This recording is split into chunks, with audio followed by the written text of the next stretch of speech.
I forgot to turn on my mic. My bad. Hello, gangs. Oh. Hello, gangs. Welcome to the stream. Sorry for the delay. I had some stuff going on, and I thought I was going to finish at 10, but thankfully I finished earlier. So we're starting a lot early than I anticipated. How y'all doing? How is everybody doing on this stream? I hope you guys are doing well. Right now, we're going to be playing a game called Ghostpia Season 1. Now, this game has been on my wish list. I actually happened to coincidentally find it when I was looking through my Steam pages, and I really like the visuals of the game.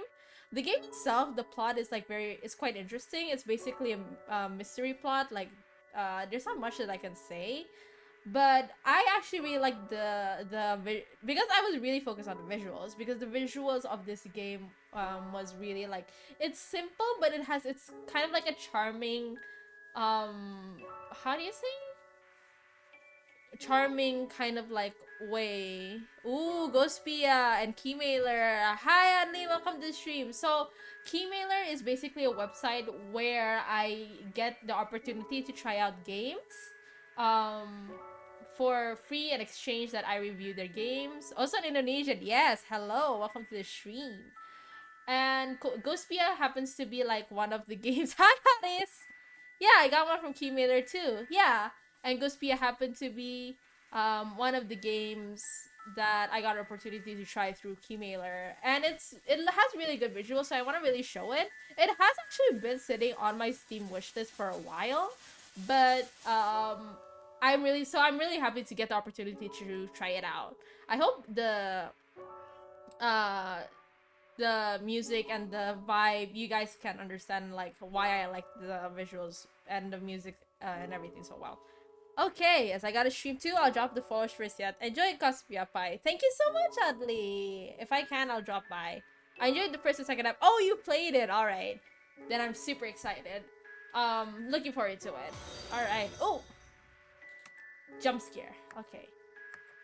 It's a little like, I don't know how to say it. It's a little dizzy, but let's hope that everything is going well. Do you want to start reading from episode 1? Yes. Z to progress through the story. You can always press A to go back. If you're confused, press under to open the manual. Alright.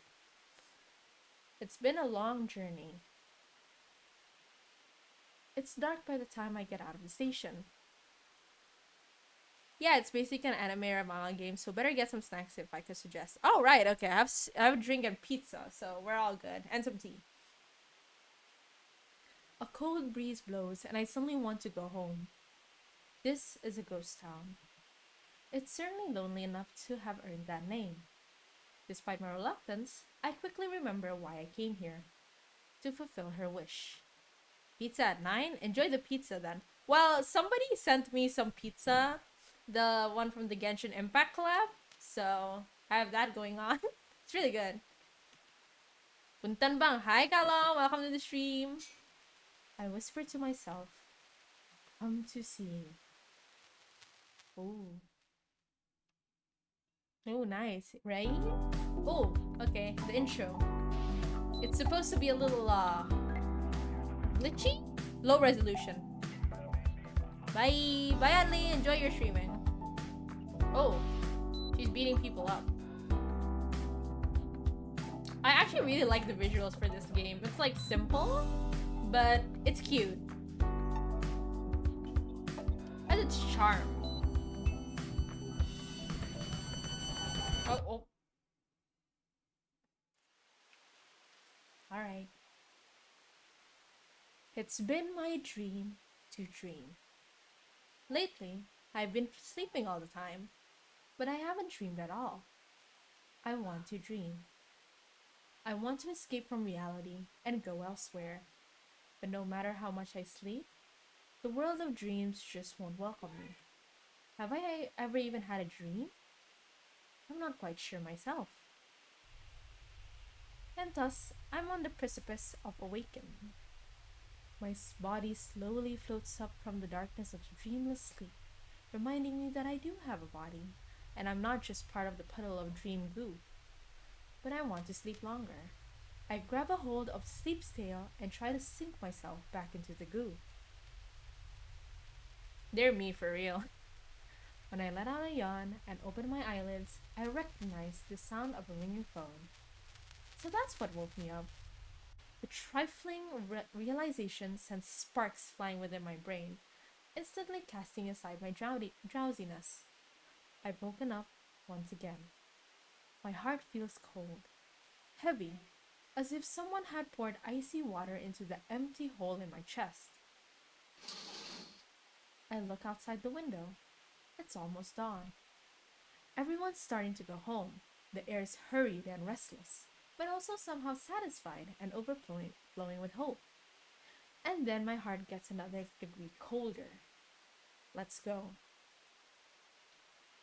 I quickly grab a change of clothes, put on my coat, and head to the door. The door leading out of my one-room apartment. I wince at the cold sensation of the metal doorknob when I turn it.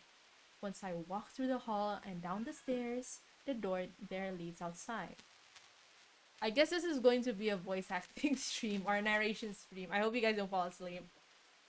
Oh, the lonely outsider. Meet Sayoko. Achievement unlocked. Oh, that's such a pretty visual. Oof, it's the same outside as ever. Thick snow covers the ground, like always. Good thing I brought my boots. A cursory glance at a nearby brick fence reveals gravity in a language foreign to me. Behind it, in the distance, are buildings covered in pastel, candy-like colors, except they're now faded, dull, and ambiguous. There aren't many tall buildings. What does stand out, though, is a cylinder thrusting forth from the middle of the town, as well as the peculiar silhouette of a church in the distance that almost looks like it's got onion on top. Oh, it's probably the one on the right and in the middle here. In any case, I've got the feeling that this isn't the place where I belong. This is a ghost town. Someone decided it'd be called that. Or rather, that's all anyone's ever called it. This is a ghost town after all. There's not much else here, so if we're not going to name the town after its inhabitants, what else are you going to call it? Oh, it's ghosts that live here. Or rather, that's all anyone's ever called them.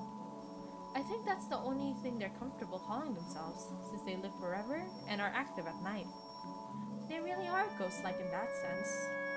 But I guess, since the like part is off-putting, they've settled on just straight up calling themselves ghosts. Naturally, I'm a ghost myself.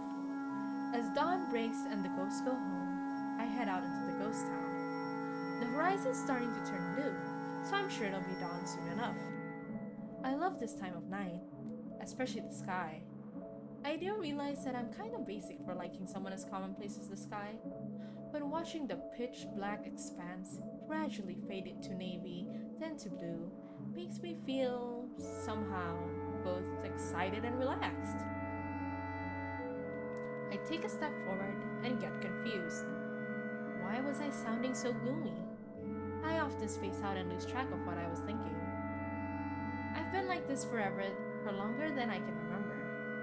I feel like a broken machine. If only I could keep these thoughts away. Not once have I been able to stop them. I start digging through my memory to try and remember what started that gloomy train of thought and walk outside, half asleep. My feet just started walking on their own. Someone once said that the subconscious part of our mind is larger than the conscious one. I passed through the small gate of the similarly small apartment complex. There are many footprints left in the snow, but they're all footprints heading home, in the opposite direction that I'm headed. It seems that lonely thought has set my memory into motion. I remember now. Once again, I failed to dream. Then I got a phone call from that girl, which woke me up. I couldn't sit still, so I went outside. Ah, that's such a cute icon. I didn't notice.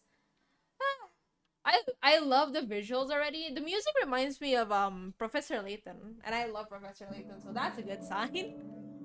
Ah, I wish I didn't remember that. But I suppose when you've forgotten something, it's human nature to try and remember it. The need to remember may not be at the top of the hierarchy of needs, but it's definitely pretty high up.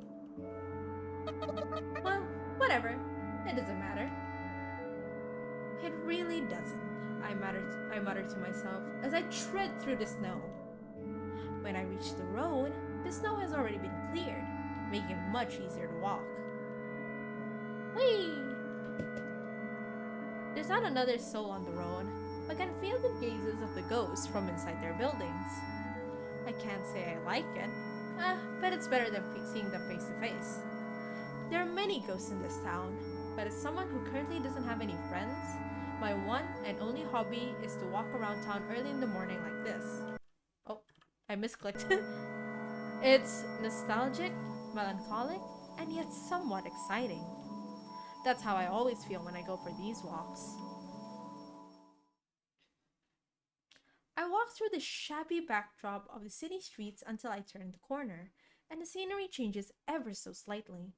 I've reached the plaza in the middle of the town. There are beach benches placed here and there, as well as the signboard of a cafe with a full view of the plaza. But it's not exactly a place with a calm, relaxing atmosphere. And that's due to the overwhelming presence of something that's the opposite of... Is that a bomb? Like a war bomb?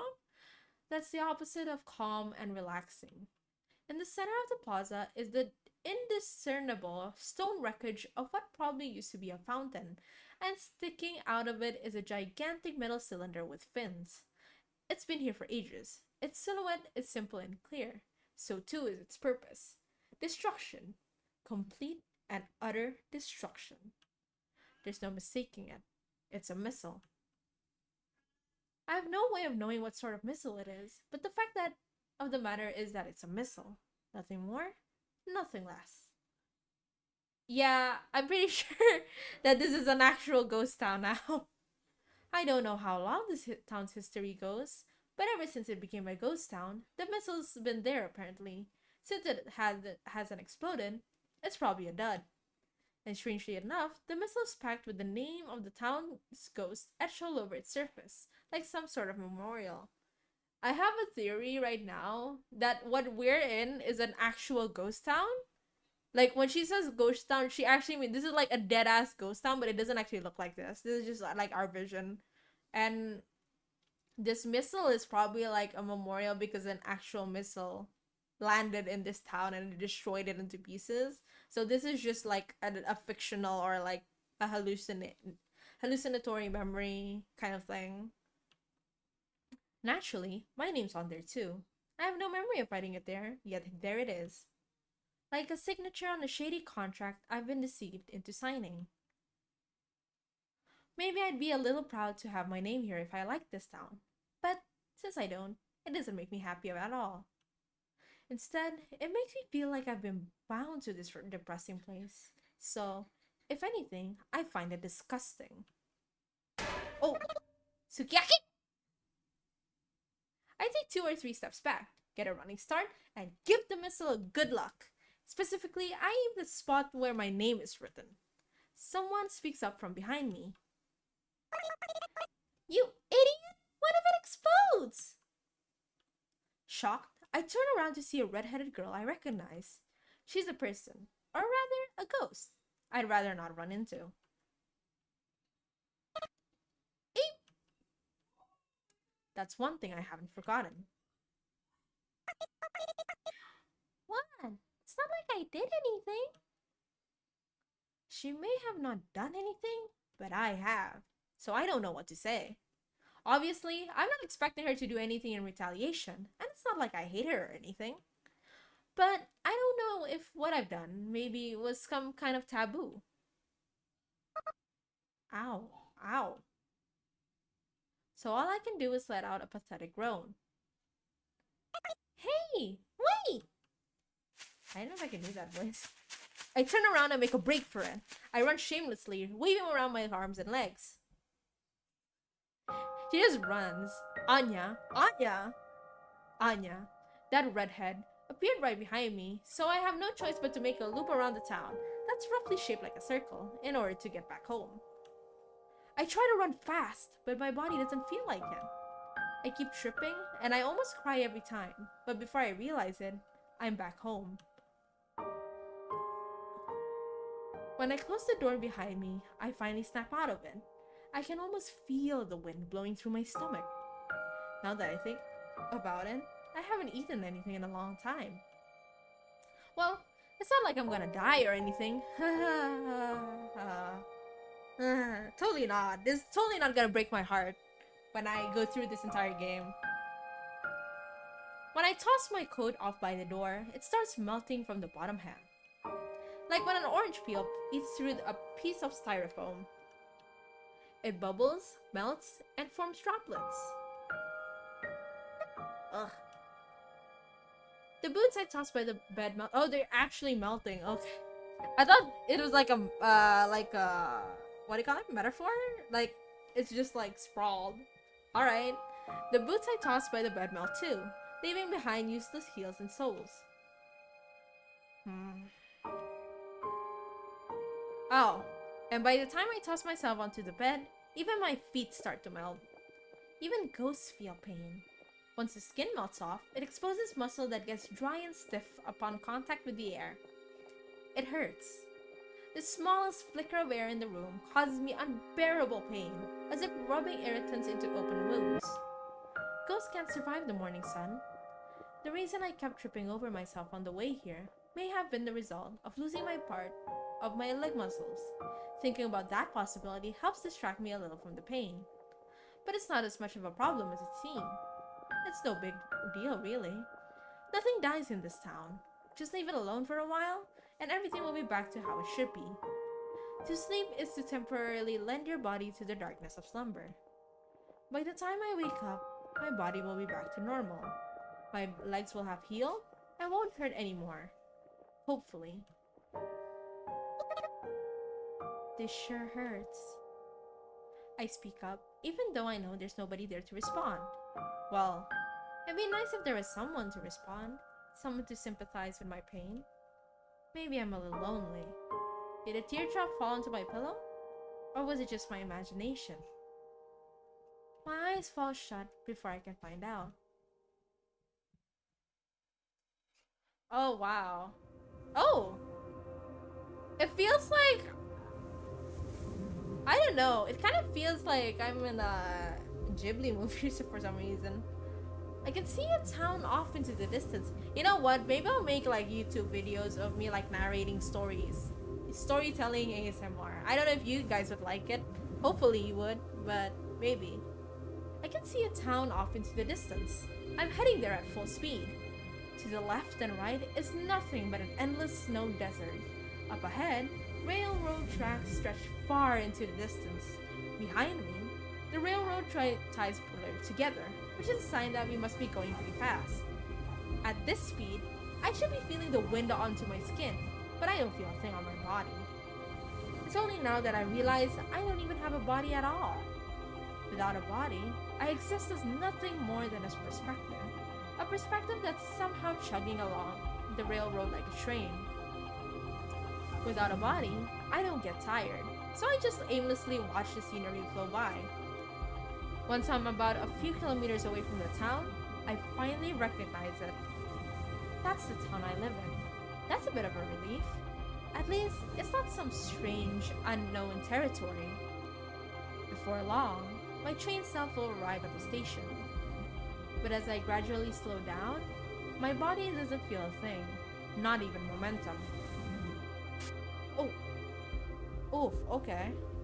Suddenly, my perspective switches, as if someone had turned the tuning dial on an old analog radio. My new perspective is facing the door inside the train. I'm already at the station. The doors open automatically.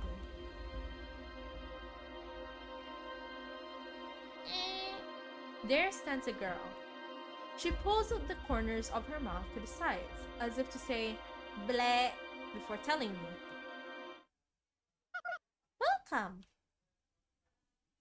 Welcome? I've lived here for a long time, so I don't need anyone to welcome me. What's even going on? I try to tell her those things, but I can't speak at all. By the time I wake up, it's completely dark outside. Ghosts are nocturnal creatures, and thus the town's bustling with liveliness. No dreams again. The pain in my legs and the damage to my clothes have both vanished as if nothing had happened. I'm just a little relieved. I think I woke up much earlier than usual. I check outside the window again as part of my daily habit to see how much time is left before sunrise. We need to talk. I haven't seen that electric bullet before. It looks pretty haphazardly made too. There's wires poking out and duct tape stuck on here and there. It's probably handmade. Ooh. Where is she then? Hold on. That's a little sus. It's been lazily stuck on the wall of a building facing my apartment. I've got a hunch as to who'd put it there. Almost everything in this world can be fixed with a little duct tape. I can still vividly remember her voice, but that's because I actually heard her voice just yesterday. The phone starts to ring right on cue. I check to see if my socks are on and if my boots and coat are there. I comb my hair with my fingers, but it'll probably just get messy again. It's not like I've got time to fix it properly though. I'm off! I turn the doorknob and pull hard. What?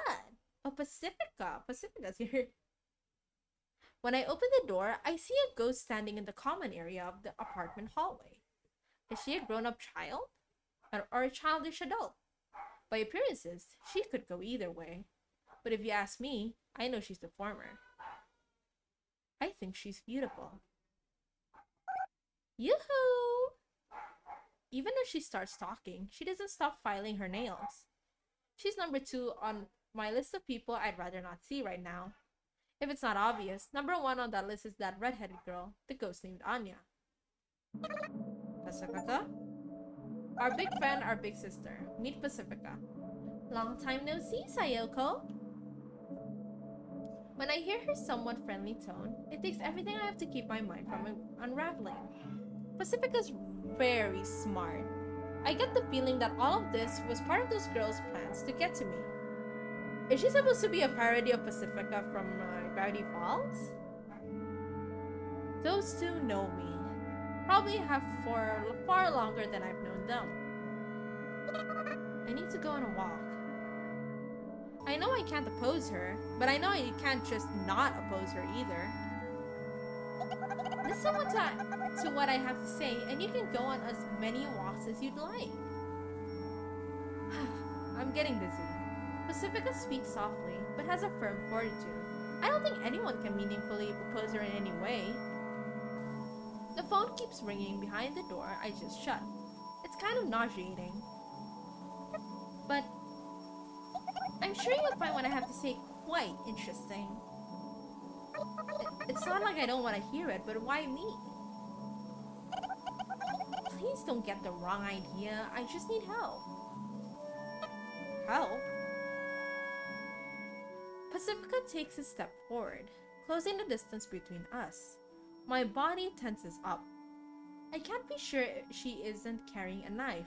Not like she isn't allowed to. Whatever. I'll just put up with it for now. It's not like I'll die or anything. As I let my thoughts run wild, I suddenly smell something sweet.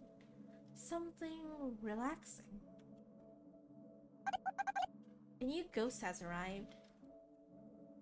Pacifica brings her face up close and whispers in my ear. It sends shiver down. Is this supposed to be purgatory? Kinda sounds like it's supposed to be purgatory. It sends shivers down my spine, blowing away both the nausea and the sleepiness. A new ghost? Pacifica's breath tickles my earlobe. The tips of my toes tingle and my shoulders freeze in place. Oh yeah, I guess ghosts breathe too, huh? Shh, not so loud. It's still a secret. Don't whisper in my ear.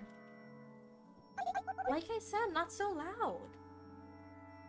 Pacifica's only whispering in my ear for secrecy's sake, but my ears are so sensitive, I can't focus on what she's saying. I see, Sayoko. Okay, I'll listen. I'll hear you out at least. Really? Thank you. I thought you might say that. May I come into your room? Let's have a little private talk, woman to woman. Pacifica gently smiles from ear to ear, like a flower blooming.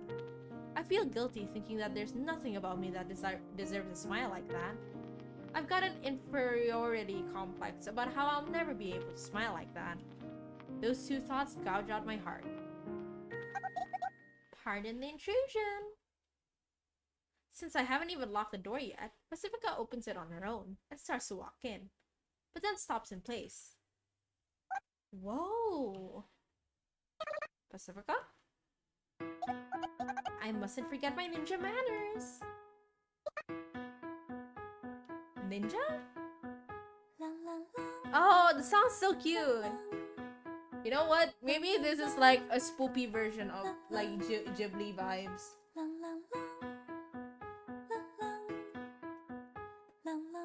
Before she crosses the threshold into my room, Pacifica places her hands together and bows. What's up with that? Oh, I mispressed. Hold on. I heard that this was a ninja custom. That's news to me. No way! Apparently, I've become known as a ninja in this town without even knowing it. It's supposed to be like a clue for Japanese. That's not concerning in its own right, but for some reason, it feels oddly satisfying to see Pacifica blush. It's a pleasant sight, I guess. I'm not gonna say anything. You stinky pies are smart. You know what I'm gonna imply, but I'm not gonna say anything. Upon entering the room, Pacifica makes a beeline for the phone and picks it up. She simply says, "Yes, it's me. Yes, that's right. Yes. Please wait. Goodbye," and then hangs up. I brought you something. Sorry, but could you boil some water? I place the pot on the stove and return to the table.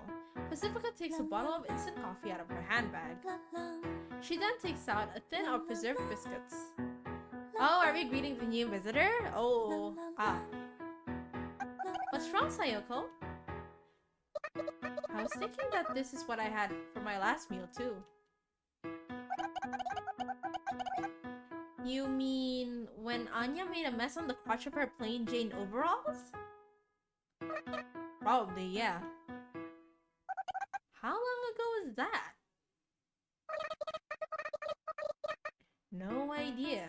Well, I haven't had much of an appetite. It's not like I'll die anyway. Is this gonna be like an Omori moment where they're actually in a dream world and they're actually dead? My goodness! As I boil the water, I listen to Pacifica scold me, saying that I should take better care of myself, and that it's not a matter of living or dying. And soon enough, 2 cups of coffee are ready. She unseals the biscuit tin with a tug of the pull tab. Seems like a fairly decent meal to me. Girl, you gotta eat, like, actual food. But that's also me, so... So, about that new ghost. I didn't realize the town could even get new ghosts. Of course it can! Or at least it shouldn't. That's what it makes it such a mystery. The town has always had a set number of ghosts. 1,024 to be exact. That number's never increased, nor decreased. Nobody's ever said a thing about it, but I had figured it was some sort of eternal rule. I don't know if that's a good thing or a bad thing. But I feel like adding one more ghost wouldn't make much of a difference. Maybe someone decided 1,025 was a nicer number.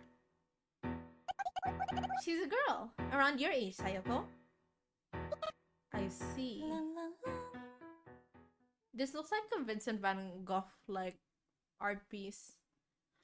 For some reason, my heart skips a beat. Calm down, Sayoko. Calm down. A second later, oh, I didn't even read that part. In one word, I feel fidgety. So anyway, I thought we should throw her a welcome party. Pacifica just couldn't resist laughing. It looks as if she had read my mind. It's like she knows me better than I know myself. But does she know what this feeling is exactly? We have to throw her one, especially due to the circumstances. What circumstances?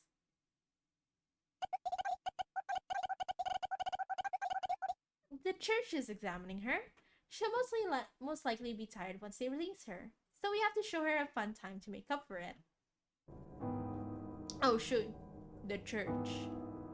The town's biggest congregation of ghosts. It also serves as a peacekeeping organization. This is definitely not faith or anything. Headed by a priest, they do policing and politics, and thus the priest is more like the town mayor. Very few ghosts know what goes on in that church, but Pacifica's a pretty influential ghost as far as they go, so I guess that she got that information from an inside source.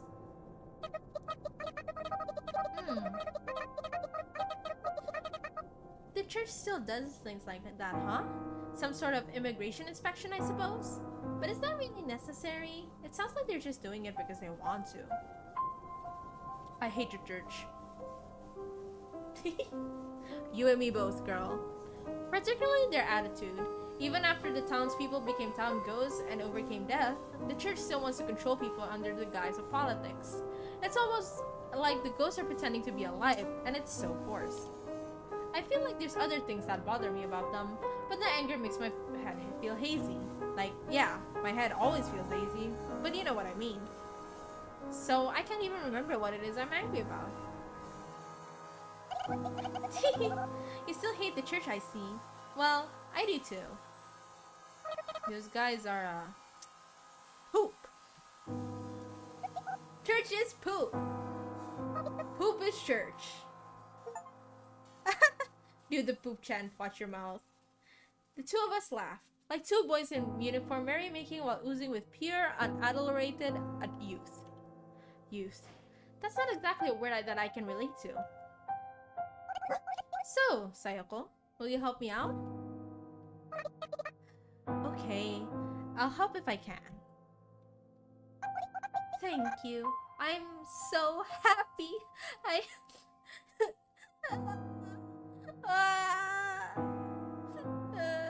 When Pacifica hugs me tight, my body stiffens. There's nothing I can do. I figured I need some sort of opportunity to do this. So I've been waiting for a long, long time. I'm so happy I could talk to you like this. Pacifica talks earnestly between sobs. That's right. While she may act overly mature sometimes, that's all it is. An act. Everyone who's close to her knows this. Huh. I remember more than I thought. I feel happy that I remember, but it also feels odd that she's got some attachment to me. It's a swirl of emotions, like a spinning barbershop pole. Dang, that's... I have not seen a spinning barbershop pole in a whole while. Pacifica's as gentle as ever. She hasn't changed. But what about me? I feel like I've changed a little. The same way milk changes after its expiration date. A change you can smell with a single whiff. I can't go back to being me. I suppose that's how I describe the way I feel. I guess I was just looking for an excuse. You've always been so close. I just needed a little courage to speak out to you. Ow, ow. There's nothing I can say. Being touched makes me feel safe. I don't want to let you go ever again.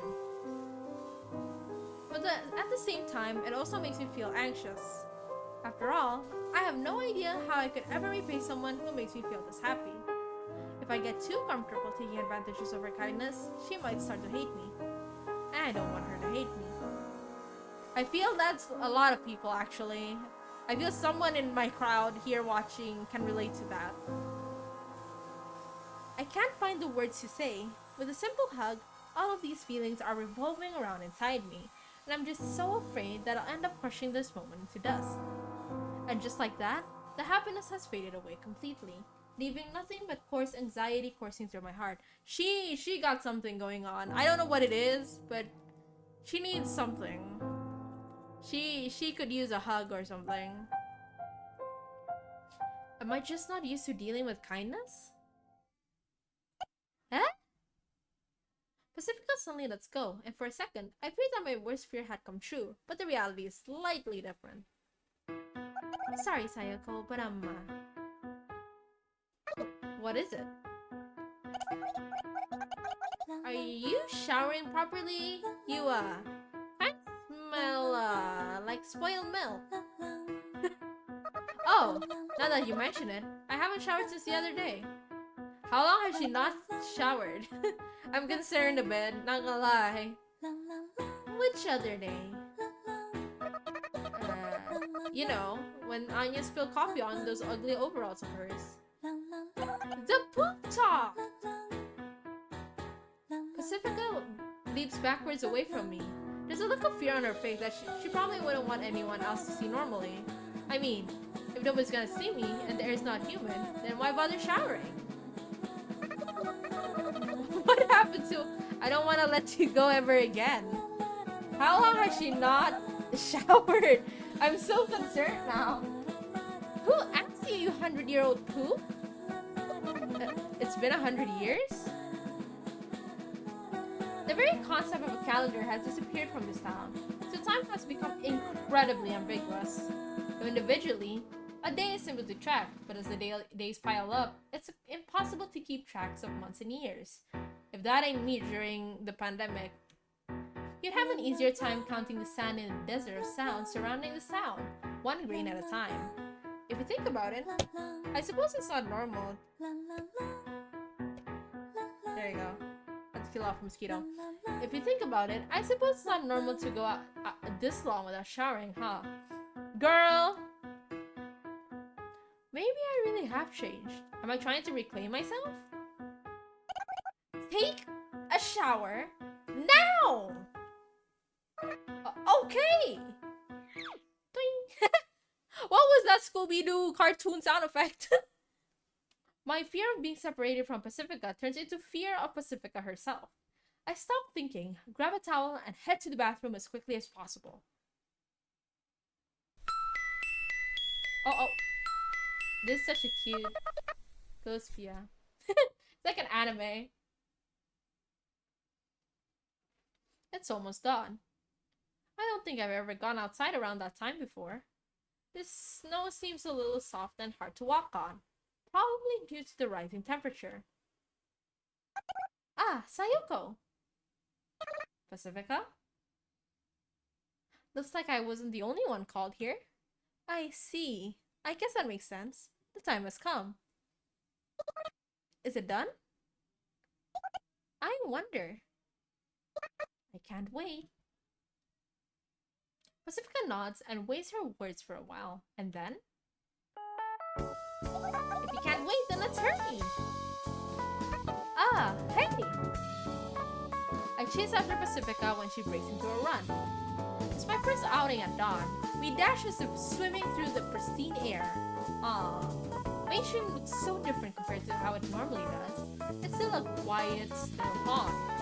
And just as how a skipping stone makes ripples in a still pond, our footsteps and Pacifica's laughter break the silence.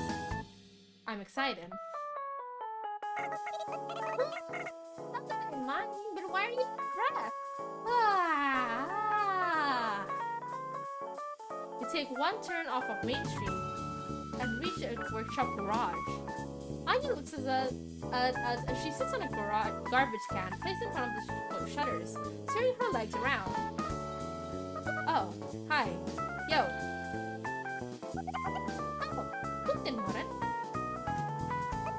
Huh? The two of us laugh when we see Anya's confused face. Anya looks to be about my age, so I don't use formal words with her. Pacifica seems to be older than me, so I have ended up using formal words with her, but not because I'm trying to keep my distance from her or anything. It's not like I don't respect Anya either. Those greetings mean anything? Not really, Poop. You starting something? The reliable friend. Meet Anya. Well, this is how it usually goes. Though something special is waiting just around the corner, that doesn't mean things will suddenly change between us. Well, whatever. I'm tired, so let's get down to business. Anya sighs. Her face does look a little tired, and her posture doesn't show any enthusiasm at all either. So, is it done? Is it done? Or is it not? What do you think? The way her eyes light up with confidence already spoils the answer to that question. It's done! It's done! I did it! I did it! Wanna see? You wanna see it? I wanna see it! I grab Anya by the shoulder when I say that. We have both lost our cool. Anya chuckles to herself and pulls a remote out of her pocket. Time for the big reveal! Clap, clap, clap, clap, clap, clap, clap. The shutters open, revealing a large, box-shaped silhouette inside the dark garage. Huh? There it is, our hope, our first weapon.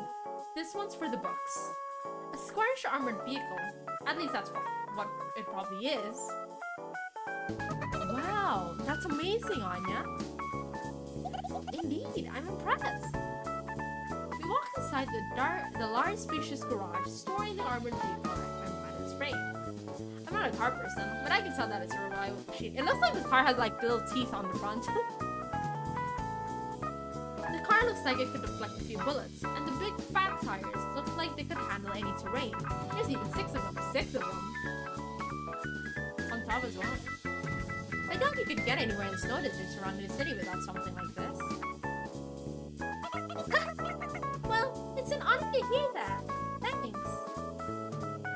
Anya is an apprentice at the local town Thiya workshop. Though I feel like this is the first time her career skills have proven useful to us since we first got to know each other. I didn't think a repair worker like Anya could create something so impressive. It's amazing. That's all I can say. You think we can leave it this time? Oh, they're trying to escape the town. I mutter as Anya shows us inside the car. We sure can? It certainly seems so. Our goal, or rather, our dream, I suppose, is to leave the city. Or to be more accurate, it's to head to my home country, which may or may not be on the other side. My friends and I have been working day in and day out towards that goal. No idea how far we'll go, but I made sure we can pack a lot of food and stuff. Should we bring board games and stuff too? Wouldn't it be too bumpy of a ride for board games? Oh, good point. Ah, boy, am I tired. Time to sleep. She just sleeps on the floor. She's me. Have you guys ever slept on the floor? Because that's like sometimes what I do on a very, very hot day. Anya lies down on the hard concrete garage floor. I look outside the window. Sure enough, the sun's almost fully risen. Ghosts always get sleepy in the morning. They can barely stay awake up until early morning, but even that's cutting it close. Ah, no fair. Me too. Pacifica lies down next to the already half-asleep Anya and curls up. They look so comfortable, it makes me want to lie down next to them too. But there's something I have to do before that. I get to the garage shutter remote. And I also pick up a thick blanket that Anya must have gotten ready for this little sleepover. Hey, come on. It's going to be cold if you just go to sleep like that. It's not like ghosts can catch cold, but they do feel cold. And even though they're wearing coats, the floor is likely to grow cold. I press the button on the remote, and the shutter shuts with a rattle. I lie down on the concrete floor and neatly spread out the blanket. Aww. Say, Anya? What? Did your boss help you? Not really? It doesn't matter either way, but huh? Zzz. Are you pretending to be asleep? She's like, nah, anyway, I'm gonna go sleep. Well, whatever. We share our warmth underneath the blanket as we drift off to sleep. Eventually, our consciousness melt as we all enter one dream. If only. A dream like that, it's more like a pipe dream. Drip. And with the last thought, I sink deep into the ocean of sleep. Okay, hold on. Let me go to the toilet. I need to pee.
Alright.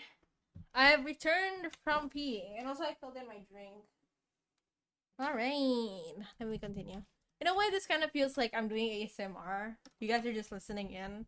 Maybe I should do more of those. Like, it's ASMR, but like storytelling, you know? Okay. Let's continue. My vision blurs as if crossing the surface of the water. My eyelids are heavy, so heavy they start to sink.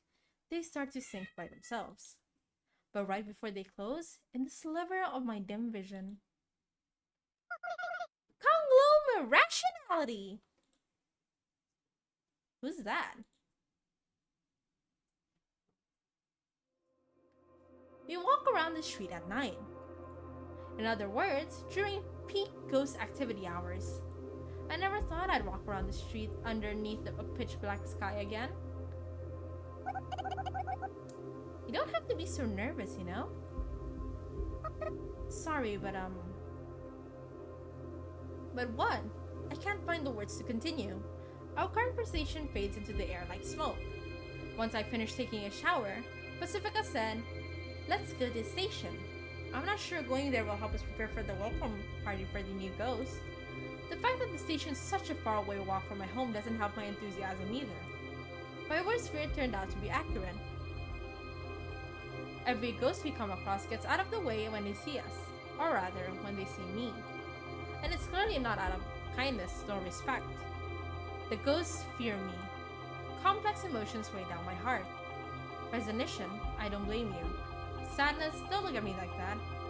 Indignation, you're already dead. What do you even have to fear? I hate this. Unable to describe my jumbled up feelings, I say something embarrassingly ambiguous. I don't know if I should be apologizing, but I'm sorry. No, I wasn't blaming you or anything, Pacifica.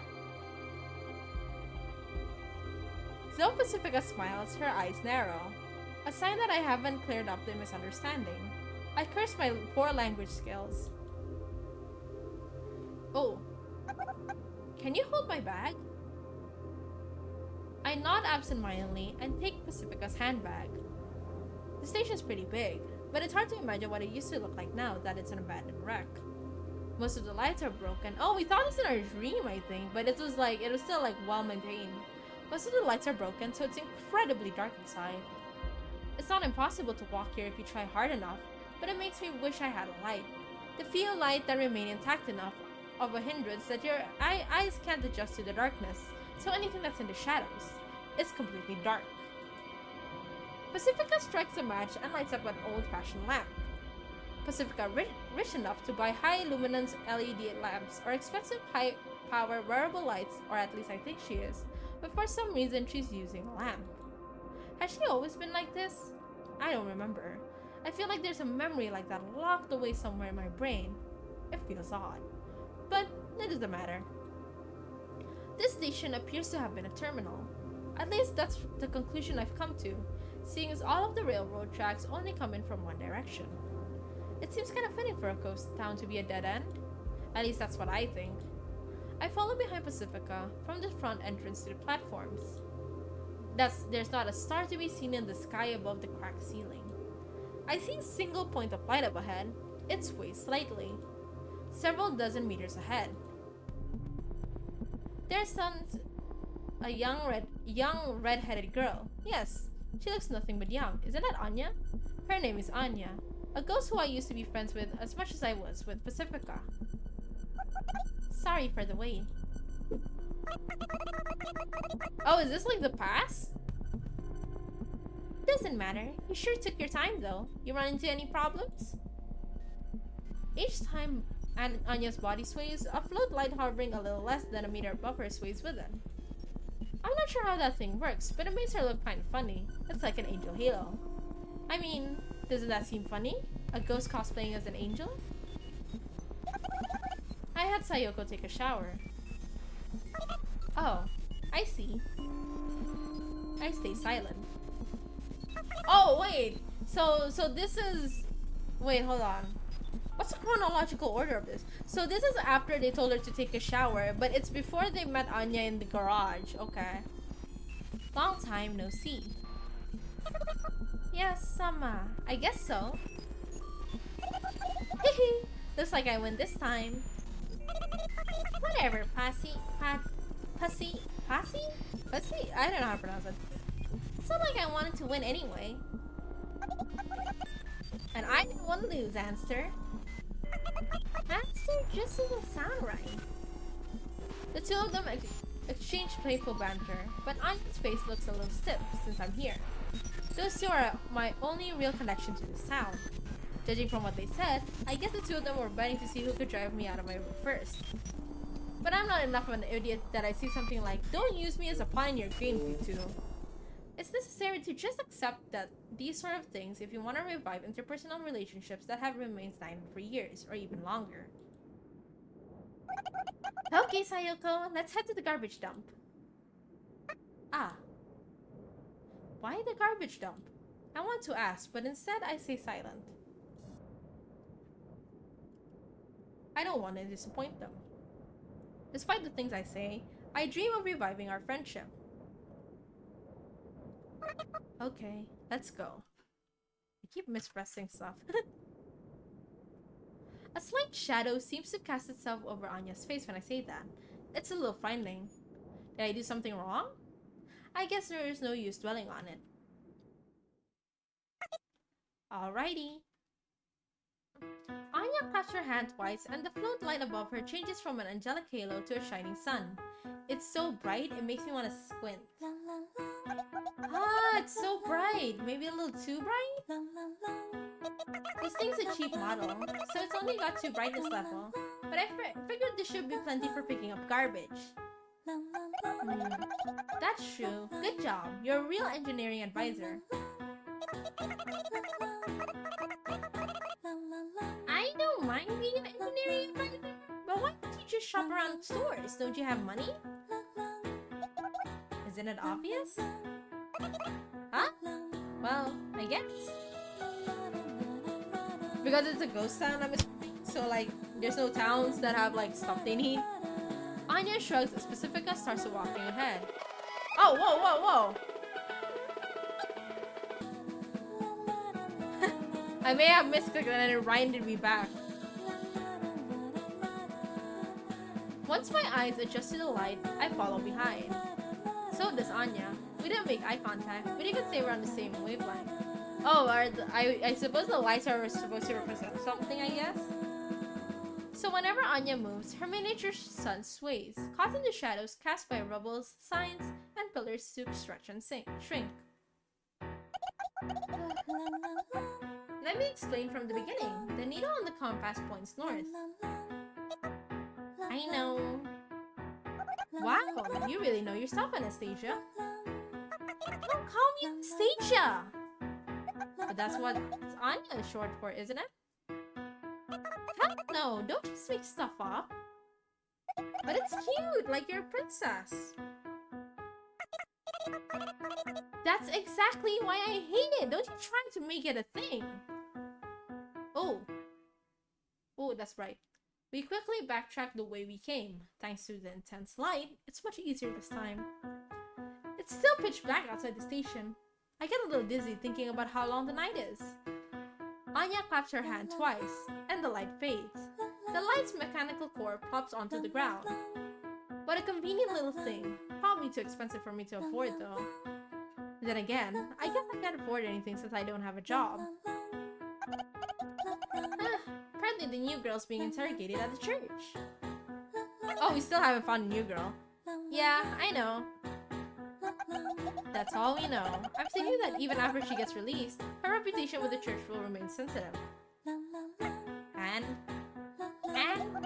if we go shopping for her, it may shower the shop's reputations with the church. Oh.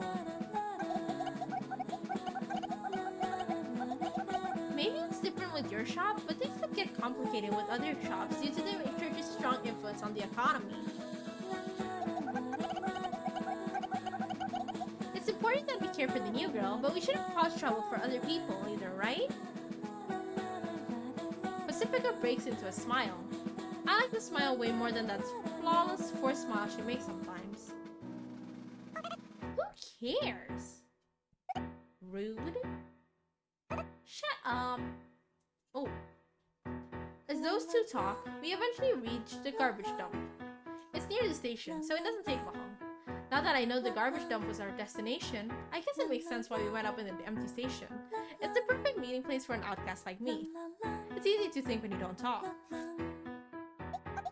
Someone give her a hug. I kind of feel bad for her. Something's happened that she's like thinking like this. Isn't that right, Sayoko? Huh? I was just saying it's been years since we walked around like this.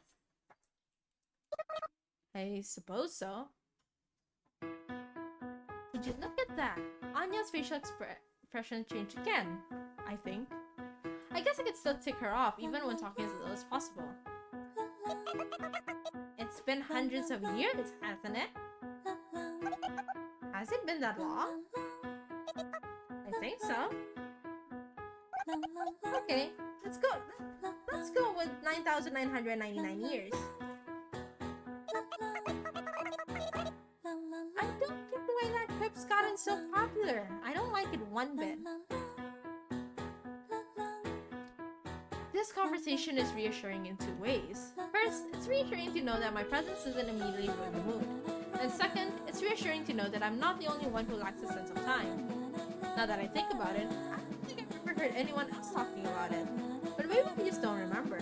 My memory's pretty much just a fake puddle in the back of my skull. Maybe it's because it's just common knowledge. Maybe I've even forgotten what common knowledge is. Sayoko? Yes? Pacifica's voice snaps my inward-focused consciousness back to reality. When I snap back to reality, oop, there goes gravity. There's a tall chain-link fence standing before us. Part of it is made to open up like a door. It's the entrance to the garbage dump. It doesn't look like it's locked, so we can easily get inside. It's not like this place is off limits or anything, right? Nah, garbage collection isn't like exclusive merchants or something. The boss and I come here for parts too, sometimes too. Huh. Really? Have you been here, Sayoko? I come here occasionally. The garbage dump is the Alpha and Omega everywhere I go. The Omega verse still haunts me. Of this sound. From garbage you come, and to garbage you shall return. It's almost like the opposite functionality of a real garbage dump. Ghosts can't keep more than what they need. Any excess, be it accessories or furniture, suddenly disappears when forgotten. And just as suddenly, those things appear here at the garbage dump. That's why this place may not actually be a real garbage dump. It's the same thing with ghosts. We just happen to call them that, but nobody knows if that's what they really are. But they still exist regardless. Whoa, it's so hard to find footing here. Get organized. That's a tall order for a garbage dump. Anya turns on her light on again as we carefully trudge over the piles of garbage. Garbage tends to end up in clumps of related items. So, with that information in mind, we look out for conspicuous party goods like streamers or colored pens. I find some sort of canned fish at my feet, so I pick it up and put it in my pocket. Oh, we need to eat. Girl, you need to eat better food. The can has the same sort of design as the biscuit I just ate, so maybe it's from the same manufacturer. That's right, even food is part of the cycle. Everything, and I mean everything, cycles back around to this garbage dump. The can of biscuits we just ate is probably back here too, biscuits and all. All of the shops, Pacifica mentioned, collect items from the garbage dump to process and resell. Ghosts rummage through this garbage dump and live modest lives based on what they need. Just as they always have, and probably how they always will too. You can say that, for ghosts, this place is like a bountiful ocean. And I suppose that might be why it's relaxing to come here.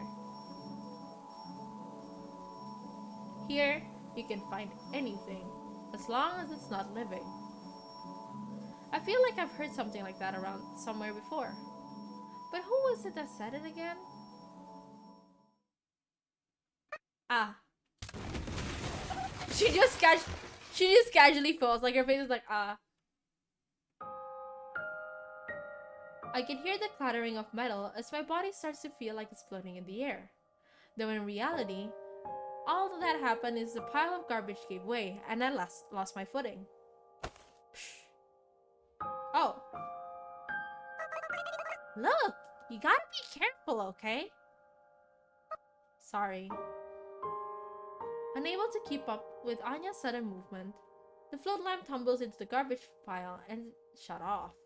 So not only did I lose my footing, but it's also suddenly dark, causing me to panic for a second. Anya and I are pretty much the same height, but her hands seem a little smaller than mine. I grip her hand tight and place my feet on solid ground. I keep holding her hand until my eyes get used to the darkness. I'm sorry. You don't have to say it twice. I may have ticked off Anya again. My hands are sweating like crazy. Oh, it's the car! Pacifica murmurs. The falling garbage reveals what was hidden underneath. Jutting out of the pile of garbage is a rusty station wagon. There's no way this is stable footing. That car thing was a whole ordeal. It took until morning to work on it that one time. Only now does Anya look me in the eyes, as if peering into them. Her green eyes glow gently, like beautiful emeralds. Her hand starts to feel warm, though I guess it was always warm, and I'm only now noticing it. I relax just a bit. What car? With one careless word, I extinguish that light. The warmth of my hand quickly fades, though that shouldn't be a surprise since she had taken off my hand, exposing its damp surface to the cold air. Don't you remember? Even you should. No, wait, I remember, honestly. We tried to leave by car, didn't we? I'm flustered. So flustered, I get dizzy. I frantically search through my memories for what I should know. For what I should ever forget. Wait, I have a question. Because they said,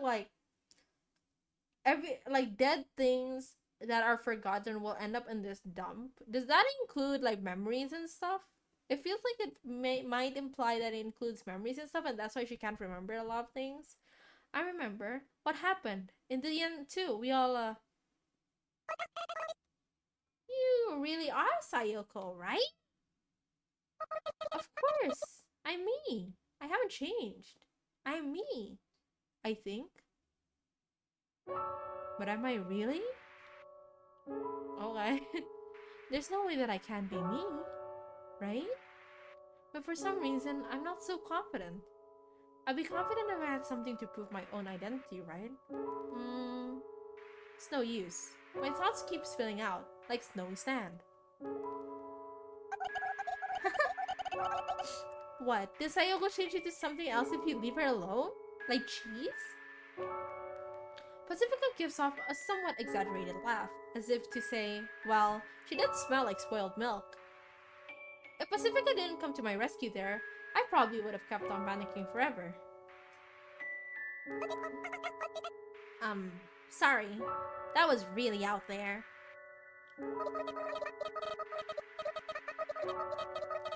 No, I should apologize. We all tried to leave town together, didn't we? We used that car that you remodeled? Sorry it keeps spacing out lately. Wait, hold on. We saw the car being remodeled, and then we slept. But then we're meeting Anya again? Were there memories erased between those moments? I regained enough sense to avoid talking about what happened in the end.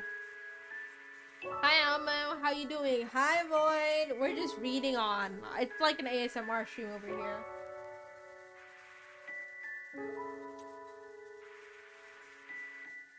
I was able to remember. I guess memories are no exception to the rule. Everything forgotten returns to this garbage dump. Perhaps we were forgotten memories. Big braining right now. I am big braining. I am big brain. That's right. We tried to go to the other side. Pacifica points to the ever-expansive snow desert. Ooh, my ears. The garbage pile is pretty high, so you can see far into the distance from here. Right, that's why Anya remodeled the car. That was amazing. Well, my boss helped me with pretty much everything for that. I guess we're not going to touch the topic of what happened afterwards after all. Though I guess that's for the best. I'm wondering if there's anything on the other side. Maybe there isn't anything. But maybe there is. We'll have to go to find out. The snow desert softly sparks as it reflects the snow town's lights. We all look at it silently.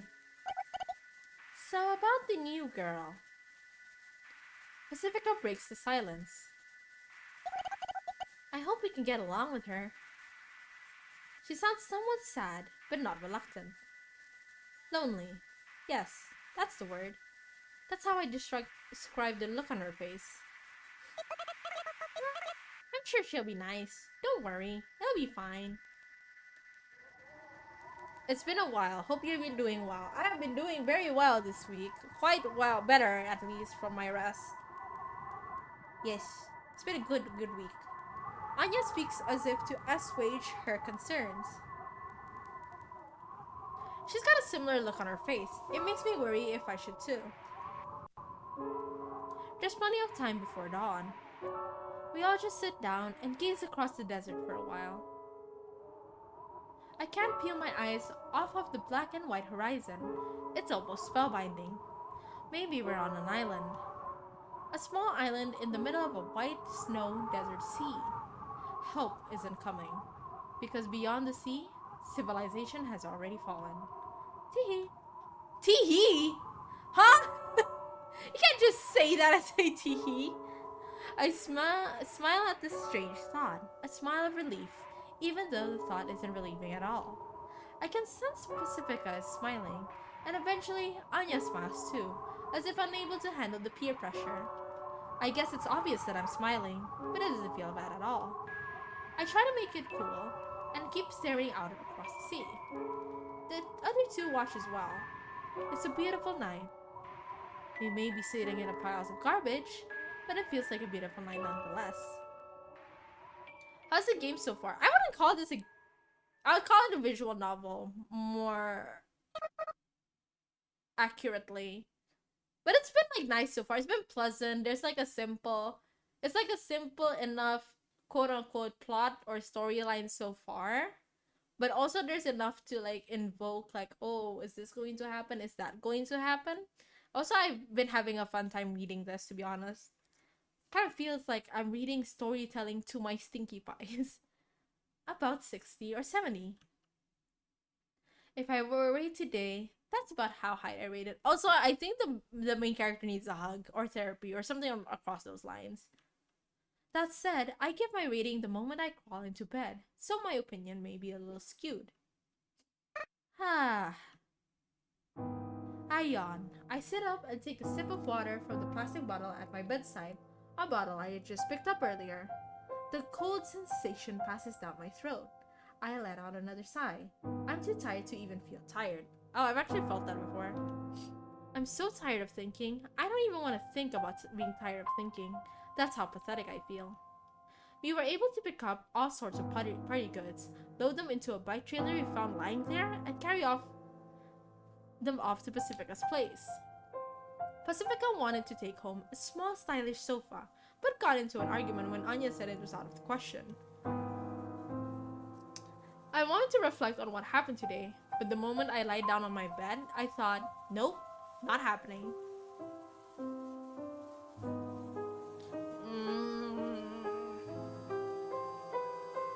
I try stretching, but to no avail.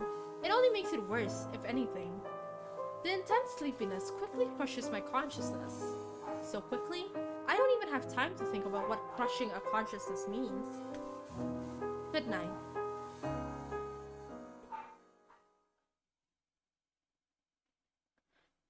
The following is Sayoko's attempt of recalling her memories.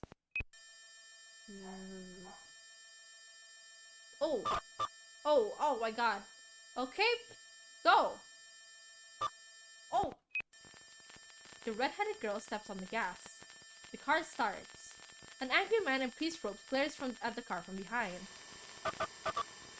I'm excited. 2. The girl with the blonde hair and the girl nuzzles their face against each other. They're very close with each other. Look, the town! Another memory. In the middle of the snow desert, 3 girls. Who? Who? Sayo! Behind! Why would... Gunshot. Next? Sorry, but you gotta quick for... Gunshot. Yet another memory. An awfully vague one. The black girl... Is that her friend? Her friend? The black-haired girl arrives in the middle of the plaza, dragging 2 corpses behind her. The corpses of the blonde girl and the red-headed girl. Someone! A crowd gathers in the blink of an eye. Brawny men surround the black-haired girl. The red-headed girl and the blonde girl arrive on the scene, perhaps having revived at the garbage dump. The crowd makes way. The red-headed girl vomits. The blonde girl pats on her back and wakes down crying. Whoa. What? The corpses wither away without a sound. They mummify and fast forward, leaving nothing but bones. The men lunge at the black-haired girl. End of memory. The plaza is covered in the blood of ghosts. That's apparently what happens to ghosts when they die. Their fleeting corpses quickly begin to wither away. They grow cold from their head down. Oh shoot. I can't believe the beast-like roar coming out of my own mouth. Even if I try to keep it in check, the rough breathing keeps spilling out. It irritates me. In retaliation, I trample on one of the broken neck corpses at my feet. The barely intact neck makes a nice squishing sound when I stomp it on the ground. Alright. Alright. Oh, alright. Ha, ha, ha, ha. I look up to see Pacifica and Anya staring blankly at me. Their eyes are empty, as if they're not looking at anything. My mind is completely blank, but I do know that I've lost everything. I try to escape. I turn my back to them and try to run away, and right behind me stands an unfamiliar girl. Is that maybe her? He must be lonely. Lonely. That's what the girl said. That's the one word I wanted to say more than anyone else. I feel as if I cried. Maybe I really did cry this time. But before I can check, the dream ends. Oh, she can finally dream again. She had problems dreaming before. What? Oh, this is so lovely. Let me look at the animation.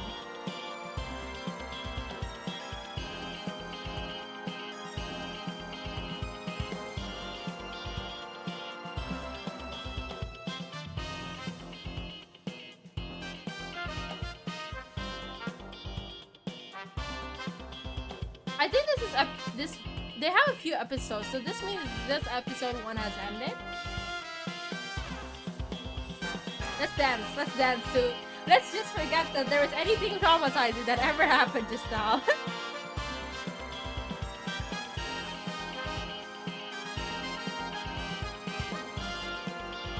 Yeah. Oh, I thought the lyrics were gonna start, but never mind. Ghostpia. Finish episode 1. Alright.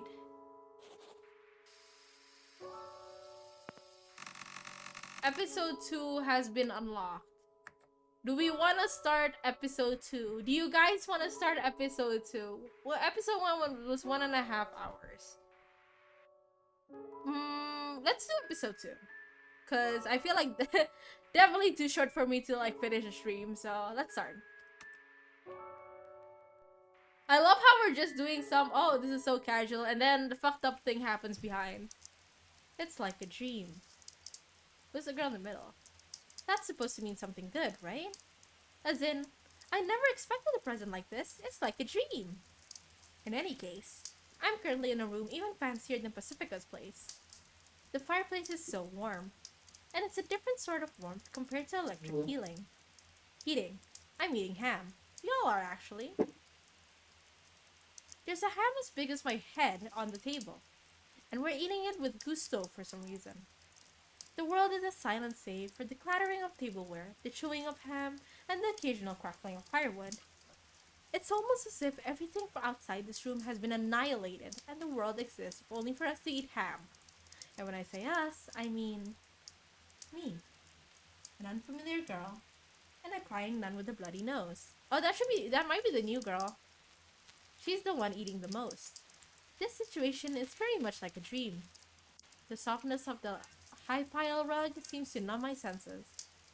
It's like a dream. I ponder that thought again. This situation we're in is indeed like a dream.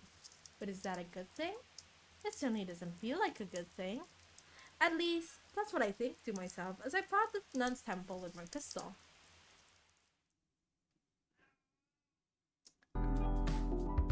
Totally something normal going on in this game, guys. Nothing concerning at all. Everything's going well. Oh.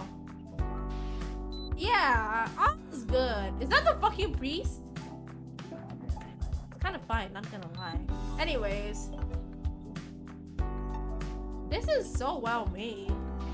I would say this is a well-made visual novel. Again, this is a visual novel. Yeah, nothing unusual. Totally normal things we have here. I remembered something. Just that it happened. I don't remember how I felt about it or anything. It was as if I were simply watching a slideshow in an empty audiovisual room, completely disinterested. Huh? Did that happen? For real? As soon as I start to question it, my body feels like it's floating. My limbs clench for something to grab onto, and then I find myself on my bed. I had woken up. Was that a dream? That was strange. I spaced out for a while, but then I remembered what I have to do and get out of bed. I gotta go to Pacifica's place. Pacifica wanted to throw a welcome party for the new ghost in town, which I thought was an interesting idea. Pacifica also wanted to patch things up between me, her, and Anya. My outfit is simple. It doesn't take me long to get ready. I just need to put on my coat, and I'm good to go. There's one lackadaisical amnesiac ghost ready to go. But when I grab the doorknob, it feels much chillier than usual. I hope I can start filling the void inside me, at least a little. Hopefully, I'm not so empty that the wind blows me away. I head outside. It's been a long time since I've gone out during peak ghost hours instead of leaving close to dawn. In fact, it's been so long, I've forgotten when the last time was, which means it might as well be my first time. As expected, the ghosts are taking their distance away from me, so I walk as quietly as I can, even trying to stifle the sound of my steps on the snow. Oh, because she brought in like the corpses, I guess.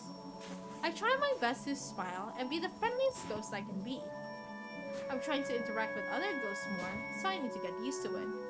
And I need them to get used to me. I don't know if I can, but I have to try.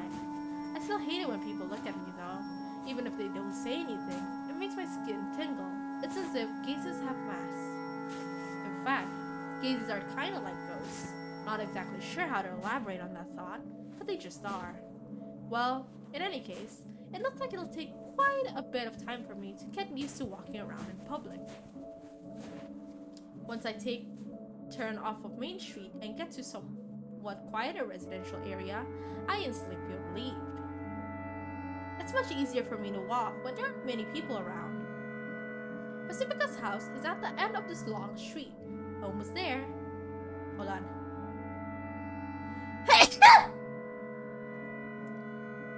Anyways, the path of Pacifica's house requires passing through Main Street. It's always a little tough getting here. I wish Anya could have picked me up. She can drive. But ever since that incident, I think it's best not to get her in a car. That said, if she still had that car and gave me a ride, that'd be nice. I know it's an unreasonable hope, but I'm free to imagine. Bless you, it seems the code from the game is coming into reality. Oh no! Please, no! Please, I'm still innocent. I don't want to go into a dreamland. If I can imagine things like that, then I guess I'm relatively calm. I'm suddenly caught off guard when someone calls out to me. I nearly jump out of my skin, and that's when I realize how careless I had been. You got time, little missy? A scraggly voice calls out to me like the sound of someone prying open the rusty trunk of a totaled car. It's so grating and abrupt, it makes me shiver a little. It's the old man. Oh. Yes, old man, I do have time. I gave him a weird answer without thinking. How embarrassing. It's because he caught me off guard. I mean, what time is it? I suppose misplaced my item there, wristwatch. The owner of the voice is sitting out on the walkway, leaning on the side of a building with his legs out. If I had to describe the old man in one word, that'd be dirty. He's literally sitting on dirt, so he looks even dirtier. It's hard to fathom it in a town like this, but he appears to be homeless. If he doesn't have a home, he probably doesn't have a bathtub either. That said, I've got both a home and a bathtub, and I rarely bathe, so I guess I'm not one to talk. So, do I look this disgusting to other people? Oof. God, you don't have to be so mean to him, you're just asking the time. How do I explain this? This town doesn't do clocks. The very concept of the passage of time doesn't exist here. So we don't have calendars or clocks. We just have a physiological sense of what time it is, I guess. I never really thought about it. Maybe it's just me being stupid and everyone else does indeed have clocks and schedules to keep up with. I feel kind of lonely when I think about it like that. Could have sworn I had it, but it's gone now. What a bummer. It was always accurate and reliable. Told me when it was waking time, lunchtime, and nap time, of course. The old man's accent is so thick, it's a little hard for me to understand. When he stops talking, it gets real quiet. I can hear the bustling of Main Street in the distance. It's like the roar of waves. My ears start to ring. Honestly, I don't feel like talking for long. I could have just run away from it all, but I want to be a good and proper ghost. So I decided to answer him honestly. I don't have a watch, so ask someone else. Please? Okay. Bye. I start walking before I finish talking. Holy right there! Hey! I freeze at his sudden yell. My wife said she'd be back by 3 o'clock. That's what she said. So I wait, but she ain't come. So, at 3, I go look for her, but she ain't nowhere to be found. Will my wife be back soon? The kid came in, so I think...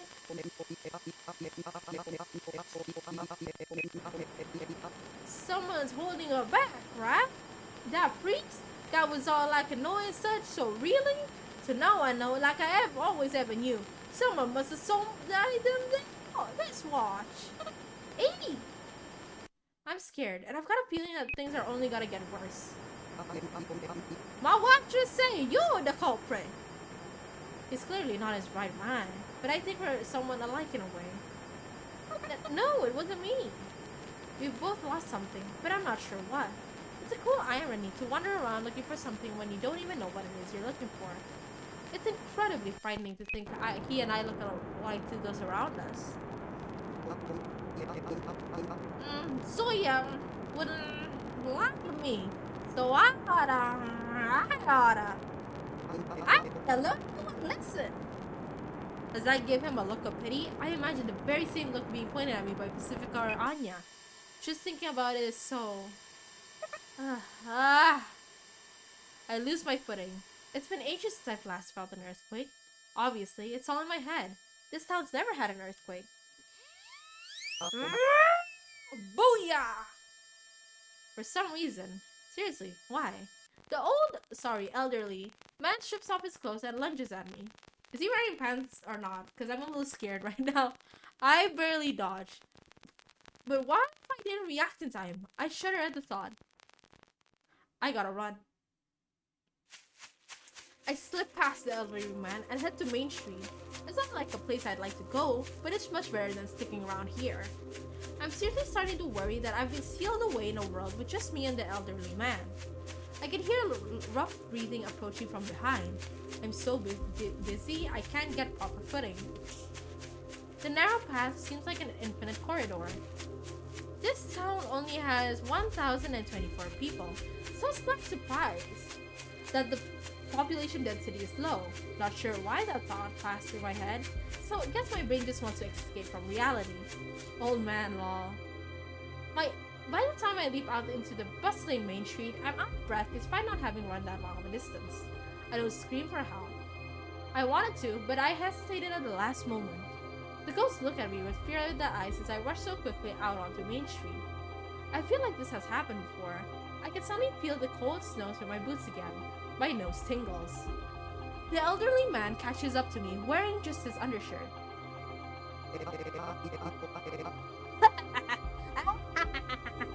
I finally gotcha! Please stop already! I shout. Part of my brain, or rather, a part of me says you should have just ignored him from the start. The elderly man stops and stares. Did my shouting catch him off guard? Ah! The old man's eyes begin to water, and it's not because of snow. He's crying. Oh, he's wearing his underwear. Oh, thank God. Why? Why am I alone? Why won't nobody love me? Why? His cries echo even louder than my shout.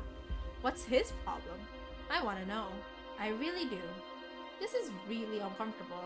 It's like when someone points out something that you just can't unthink. I'm starting to get nervous here. I don't know. I avert my eyes and walk away. I've taken a bit of a detour, but Pacifica's house isn't too far away, and this time I'll make sure to ignore everyone. The elderly man stops crying. When I start walking, the path clears. Crunch, crunch. The snow crackles underfoot. The ghosts chatter, their voices masked by the faint sound. I keep walking. I know the answers to your question, little missy. I don't stop walking. Crunch, crunch. He's bluffing. I'll tell you the town's secrets. Crunch. Don't stop walking, you idiot. You wanna know why we're here and what exactly this town is, don't you, little missy? I turn. Oh boy. I turned around and a minor blunder. The whispers of the ghost and all the other very smaller sounds seems to fade into the distance, as if I had turned down the volume knob on the TV little by little.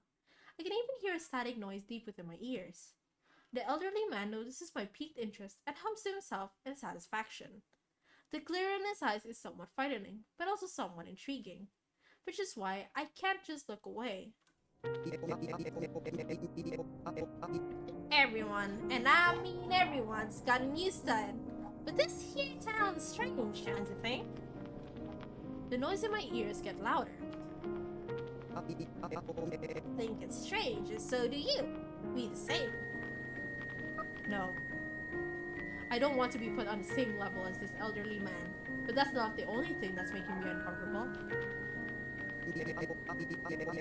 But we are alike. Don't you think it's time we joined hands? I'm scared. Why? It's probably because I'm not mentally prepared to hear the answers to the questions I always had. Now that they're within grasp, I'm faltering. Together, we can put an end to this year's sealed away era. It's a win-win situation, see? I'm curious, but I don't want to know. You know, it's like when someone at school says they know your crush's crush. In the worst case scenario, that curiosity could make me turn out like him. The elderly man takes a step forward. He reaches his arms out, as if offering me salvation. Unfortunately, deep down into my heart somewhere, I do want salvation. So, what'd you say? The noise grows louder. No, please no. I reject him twice for good measure, because I almost impulsively took him up on his offer. Why not? It's simple, you know? He takes another step forward. He grabs my hands. His hands are so much bigger than mine, and they're warmer than they look. I know. Why don't you be my daughter? Snap. What he just said now snaps me wide awake, as if I had woken up from a dream. The elderly man's weird undershirt, his clearly abnormal mental state, my loneliness. Well, things are a bit backward from how I planned, but it's no biggie. He starts swinging my hands around as if giving me a double handshake. Knowing my daughter loving honey, she's sure to come home if I bring home a daughter. If there ain't no God. Is this some sort of scam? The MC cannot catch a break and I kind of feel bad for her. Maybe it isn't. But I'm getting really annoyed now. I'm sorry, but I gotta go. You can't go, He won't let go. His grab is surprisingly tight for an elderly man. Let go! No, I ain't never letting go. Not again. I can't help you. I just need someone, anyone. It don't matter who. Someone, anyone. It doesn't matter who.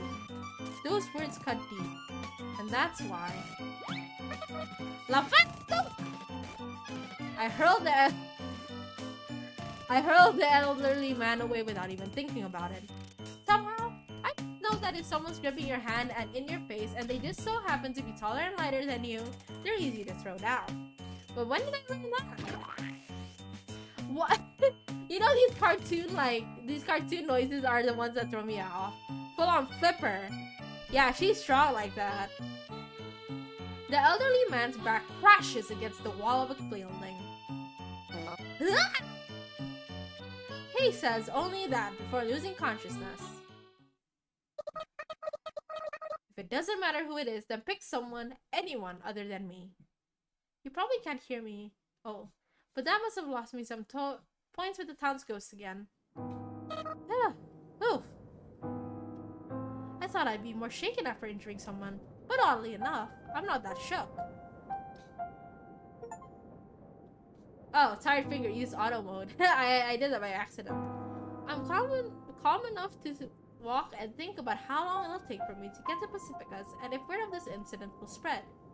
Crunch, crunch. Alright, the new ghost should be here by now. Crunch, crunch. I'm sure Anya's gonna talk about me in an exaggerated way, and Pacifica will rebuke her for it. Crunch, crunch. And that's when I come in, calling Anya names like Poopy Doo-Doo Head, and Pacifica will agree with me. I wonder if the new girl will laugh. I bet she will. Crunch. I can't wait to see them all. Wee-oo! Wee-oo! Wee-oo! A siren coming from behind. No way, I think to myself, only for the police car to pull over behind me. Oh, for crying out loud! The audio feedback of a microphone screeches. This is the police. You stop right there and turn around, slowly. Megaphones always give voices a particular grating sound. Gee, officer, I didn't know there was a speed limit for pedestrians. If only I could throw out a lighthearted joke like that. I hesitate for a few seconds before turning around, and as a meaningless token of defiance, I turn around at a normal pace instead of slowly. As a coward, that's about as much resistance as I can muster. But that's enough resistance for the old man to pull out his gun as soon as he comes within eyesight of me. Jesus Christ! Calm down, man! She's just turning around! He's even making sure to partially hide behind the cover of his car door. Look, I don't have a gun or anything, okay? Though, I guess I can help it since I'm an ex-convict. Oh, I understand, but that doesn't make it any better. Okay, boys, it's your first job in 9,999 years, so get ready. The location's at... He's probably calling for reinforcements on the police radio. I wish he'd cut it out, but unfortunately all I can do is watch. Over. The suspect is the ninja. Again with the ninja talk. Why did he think I'm a ninja? I'm not a nin. Just turn yourself in, please. We don't have to do anything either, you know? Just want to talk. I'm pretty sure talking counts as anything. I almost forgot about it, but that's how cops are. They have this annoying way of talking all buddy-buddy. It's annoying, yeah, but in a way that brings me back. Brings me back to terrible times, that is. I didn't do anything wrong. But there was a report, you know. You assaulted an elderly man, didn't you? I didn't do anything and I've got somewhere I need to go. So if you'll please excuse me.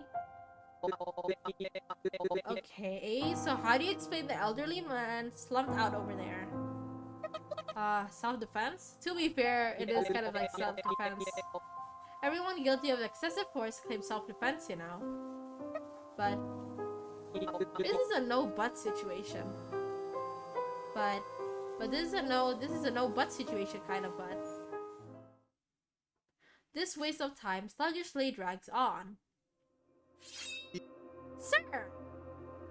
Here comes the police. Where is she? Rushing in from the back alleys. Where's the ninja? 3 uniformed officers filed information. Oh, it took you boys long enough. From 3 different paths at the same time. Now then, you mind taking a little trip with us to the station? When their superior gives the words, the officers casually disperse.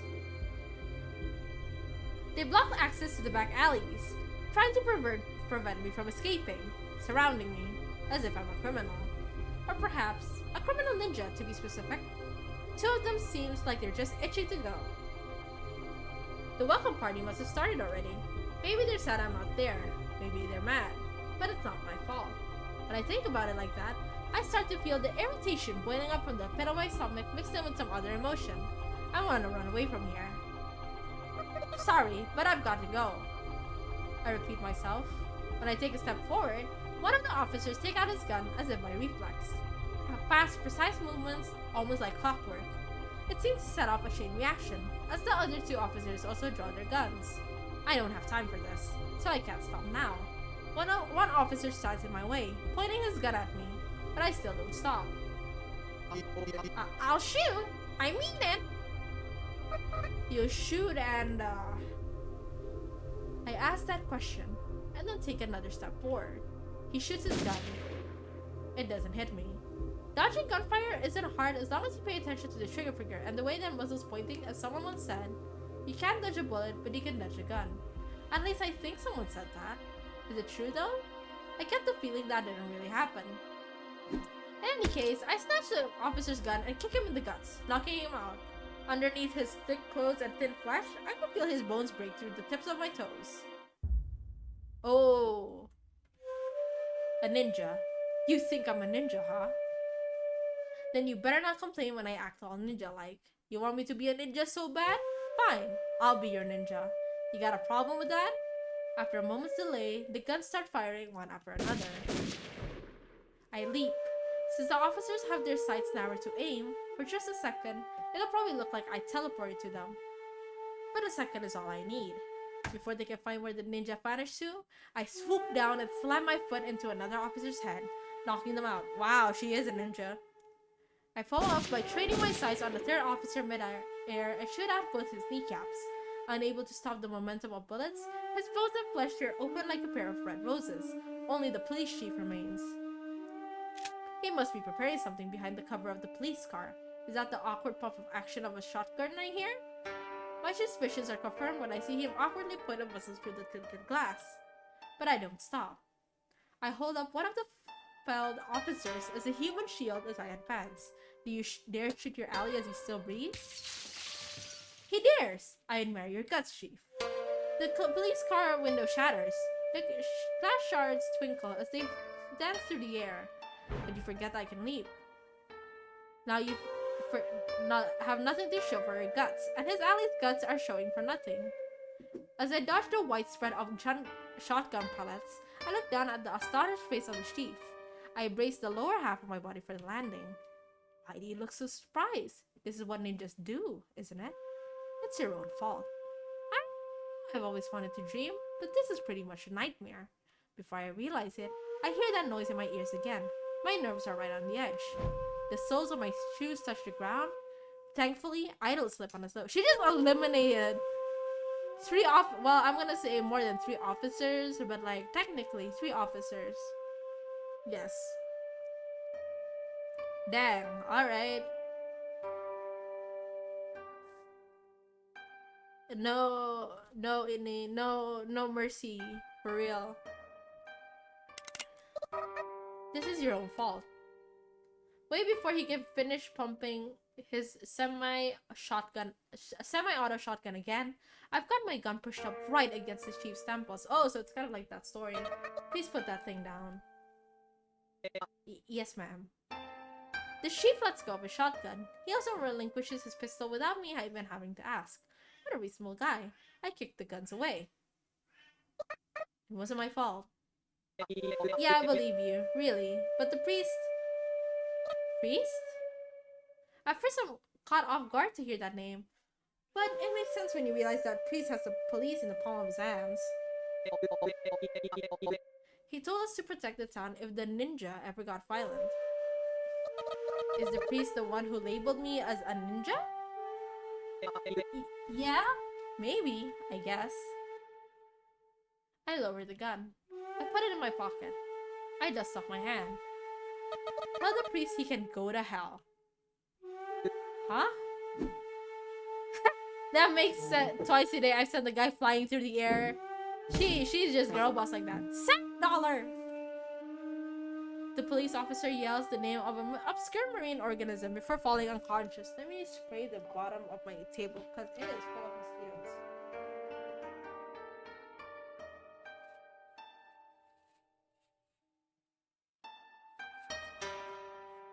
Okay. Jesus. Alright. He's heavier than the elderly man, but I still pull it off. Guess that's one more reason to hate the church. I toss the officer's gun into the trash and start heading towards Pacifica's once again. Dang, she's probably like thinking, what is taking her so long? There's nothing odd in particular about the rest of my journey. And I'm not just saying that because of how bizarre the journey has been so far. I just mean I keep walking, make progress, and eventually reach my destination. Pacifica's house is a little bit away from the center of town, but none of that really matters now that I'm here. It's a splendid town that even I can appreciate. It's different in every way from my apartment. It's spacious, warm, and standalone. You'd expect a rich, friendly family to live here. And yet Pacifica lives here by herself. But then again, so does every other ghost in town, without exception. There's a weather-beaten sofa sitting right out in the front. A ghost man sitting on it. He looks away as if I'm an eyesore. I don't remember this sofa, but maybe it just slipped my mind. It strikes me as strange that it's sitting outside all exposed to the elements. Then again, this whole town is weird at its core. So strange is nothing out of the ordinary. Oh, this might be the sofa that Pacifica has been wanting to like get from the junkyard. Oh, there you go. Now that I think about it, I remember this being the sofa Pacifica picked up from the garbage dump when we did garbage collection yesterday. I'm half relieved that I remembered, and half sad that I forgot. The positive and the negative cancel out to 0 inside my heart. I ignored the man and head to the door. After just a second of hesitation, I ring the bell. Ring! Balance. For an expensive-looking house, the door sounds surprisingly cheap. What does a cheap doorbell sound like, and what does an expensive one sound like? After a moment of silence, the door opens abruptly. The thick panel of wood is almost perfectly soundproof, preventing me from hearing anything that might be going inside. Yo! Contrary to my expectation, it's Anya who shows up rather than Pacifica. Oh, hello. I feel like I've stumbled at the first step. I panic a little, but just a little, so I'm able to act natural. Nice weather we're having. It's night and snowing. Oh. I stumble, stagger, and fall flat on my face. Posture check! Oof. Oh my neck kinda hurts. Time to hydrate, yes.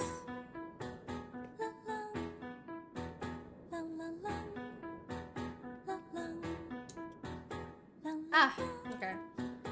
Metaphorically speaking, not physically. Stretch. Ooh. Okay. That's just what it feels like. It kinda hurts. Oh, okay. Well, whatever. Come in. We've got coffee, black tea, and some weird herbal tea or whatever. What would you like? Anya heads back inside, beckoning me in. I follow and shut the bulky door behind me. The varying sounds of the street suddenly fade into the distance. Even sounds I didn't realize were there until they're gone. Coffee. 1 sugar. Why are all the drinks at this girl's house? Alright, I gotta head off now. Have a wonderful stream. And night, Almond chat. Night, boy. Have a good one, y'all. Have a good night. Why are all the drinks at this girl's house so good? They must be so expensive. So bougie. Saying that, Anya leads me through the hallway towards the living room. There's a nostalgic smell. Oh, look at this house. Oh, you can... I didn't even know we can look at it like this. Oh, nice. Since they disappear into the sun, sometimes it feels like the only real thing about them is their smell. When I enter the living room, the smell gets even stronger. The room's decorated colorfully and cheerfully for the welcome party. There's a fireplace, but it's just for show. The room is actually heated by a large, noisy heater. I hesitated before addressing Anya. Oh, do you just want hot water? Sometimes you just want to drink plain hot water to feel something, huh? No, not that. Anya can be kind of dense sometimes. Not that there's anything wrong with that. It's just how she is. You just gotta be direct with her. Where's Pacifica? Oh, she went to go pick up the new girl. Oh? I guess I jumped the gun then. I thought Pacifica had already started the welcome party. Am I late? Well, pretty late, but I think Pacifica's facing some issues on her end too. I'm a little worried that it's my fault, since my violent rampage could cause delays elsewhere in town. Speaking of my violent rampage, I wonder if Anya will hear about it too. Pacifica's got ears everywhere. She might have heard about it already. I feel dejected. I don't want to think about the subject. So let's switch gears. About how late am I? Relatively. Meaning? Look, if we had an accurate sense of time, we wouldn't say things like 9,999 years. I slip up again. But I guess the positives and negatives cancel out to 0 again. Because now we know for sure that the elderly man's idea of 3 o'clock is nowhere to be found. I suppose you're right. Here. Anya hands me a mug. The coffee inside it is so pitch black that it almost looks like tar. You're not gonna say you don't want any, right? You used to drink this a lot after all. Thank you. I drink it down. It seems sweeter than what I drank yesterday. Is it good? Probably. What's that supposed to mean? Anyway, here. Anya hands me a tin can the size of a matchbox. Thank you. Looks like they're mint-flavored tablets, which I don't think is a good match for coffee, so I put them in my pocket. Anya sits back on the sofa looking pensive, but not angry. At least that's what it looks like to me. She's got a mug in hand, just like me. She stares at the surface of the black liquid. I stand at the entrance of the room, watching her. This a little awkward. I forgot to ask her where to hang my coat. Say! Anya looks up. I started worried that I've been staring too much at her.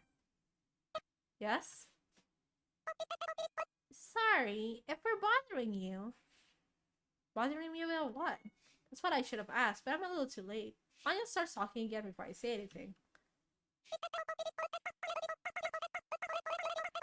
If we're not bothering you, then that's fine. But I don't want to be a bother.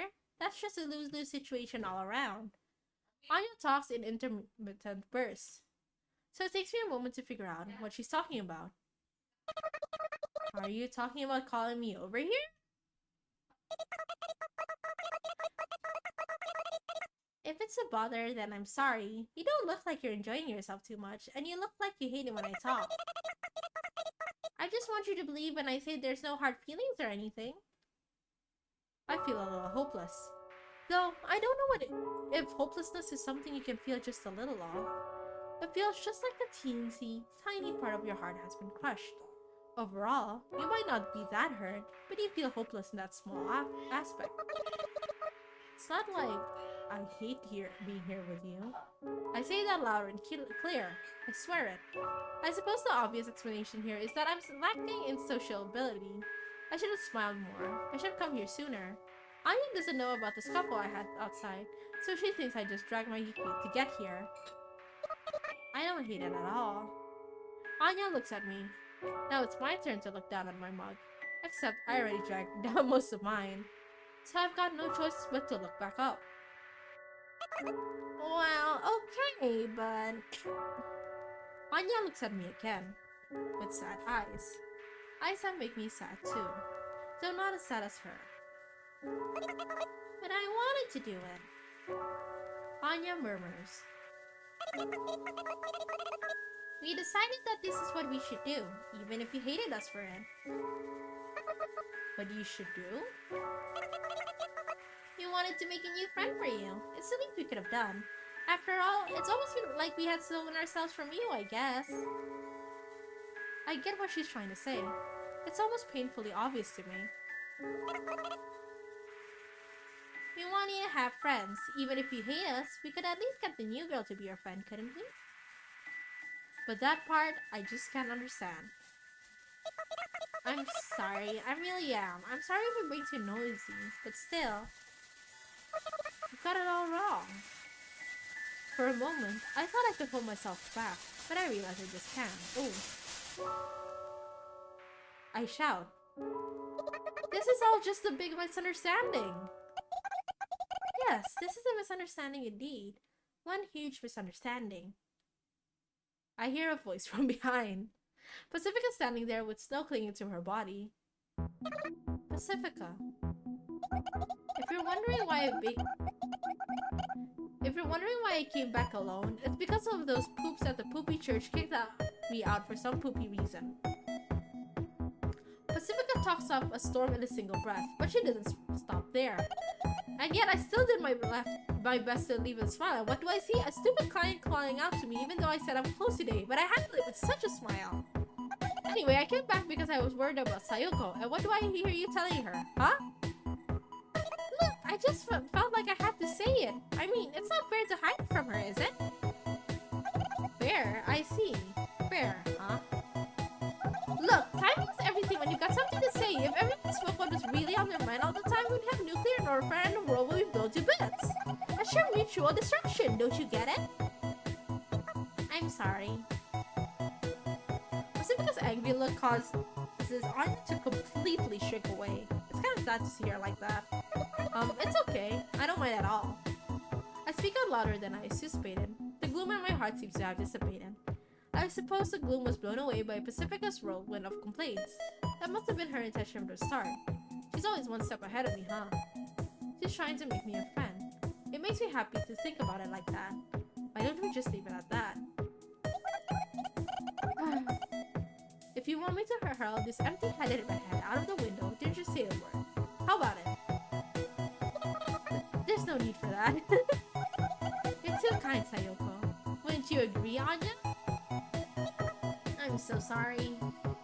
It's okay, really. When I let out an exasperated sigh, Pacifica holds my hand. She then looks me in the eye and says, You know as well as I do, this girl's kind of blunt. She doesn't mean anything bad by it, okay? Okay, before I can find the next thing to say, ring! The doorbell rings. Anya? Got it. Anya goes out to the door and Pacifica stead. It's probably that kind again. Just tell him I'm busy today. Gotcha. Anya slowly disappears down the hallway. So slowly that you can clearly see how annoyed she is. So what were you trying to say, Sayoko? Oh, I was just thinking about how amazing you are, Pacifica. Thanks, but what do we do now? We gotta take that girl home somehow. What's she like? Well, I haven't caught a glimpse of her. Suddenly... Gah! Anya shrieks at the front door.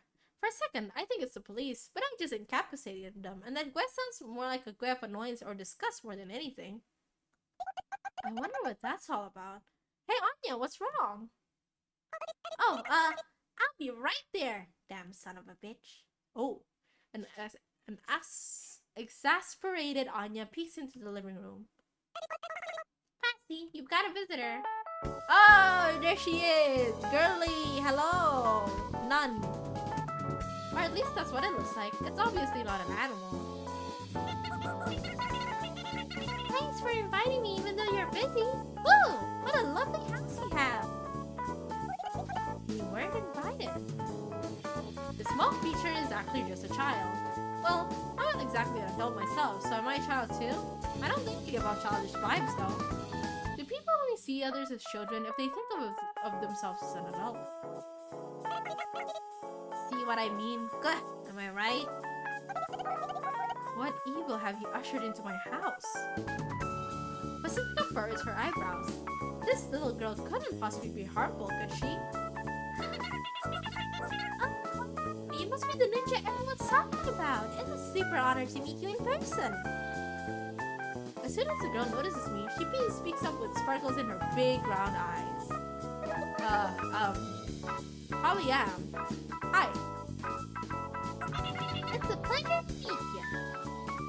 She takes a few steps towards me. She then cutely removes her glove and reaches out for a handshake. There really shouldn't be anything cute about removing glove, but somehow she pulls it off when she pulls it off. When I timidly reach out my hand, she giggles as she takes my hand in both of hers and firmly shakes it up and down.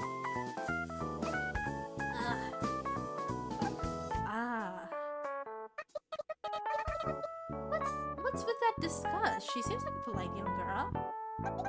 That's exactly why. Say, Clara, shouldn't you introduce yourself? You're right.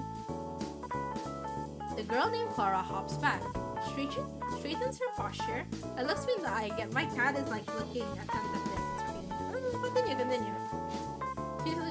He's just like here, right next to me.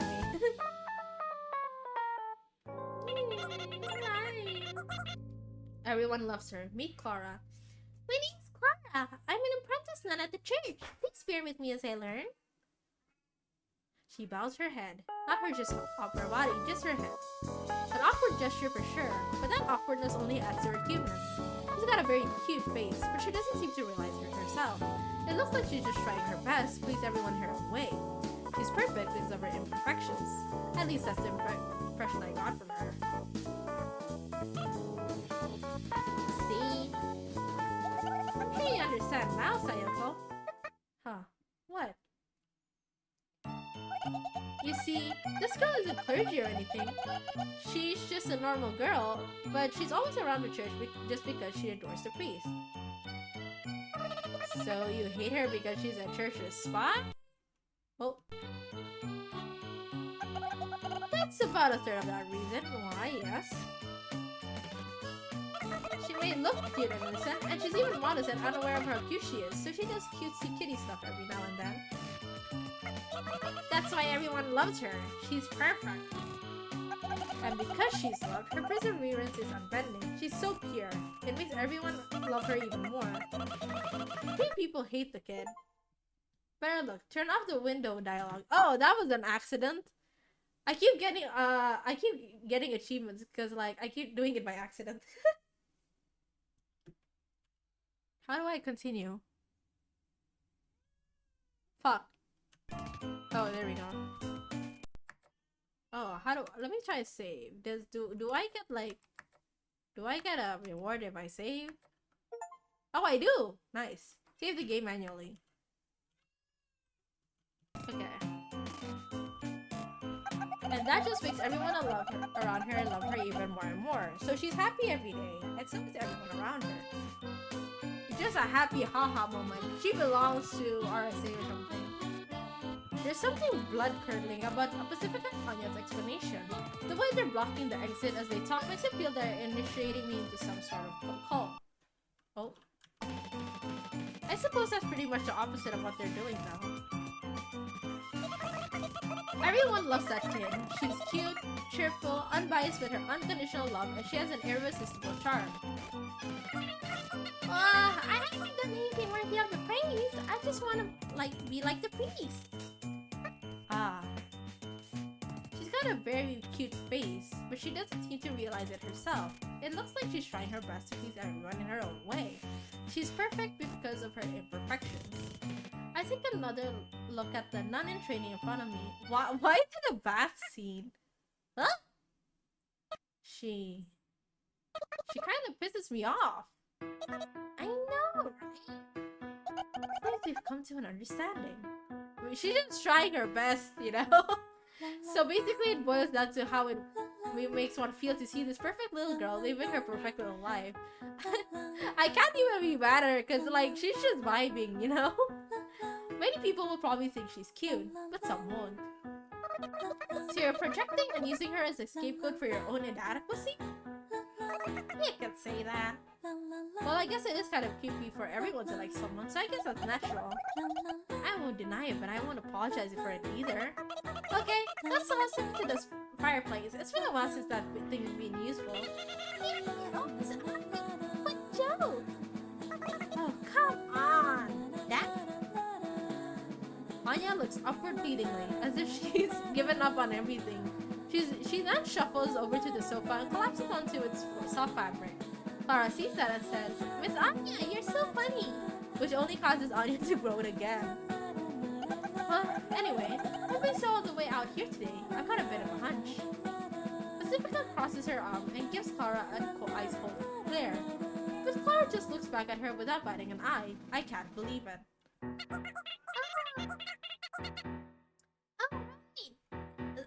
It seems there's a misunderstanding about the new ghost in town, so... I've had enough of that poopy priest's excuses.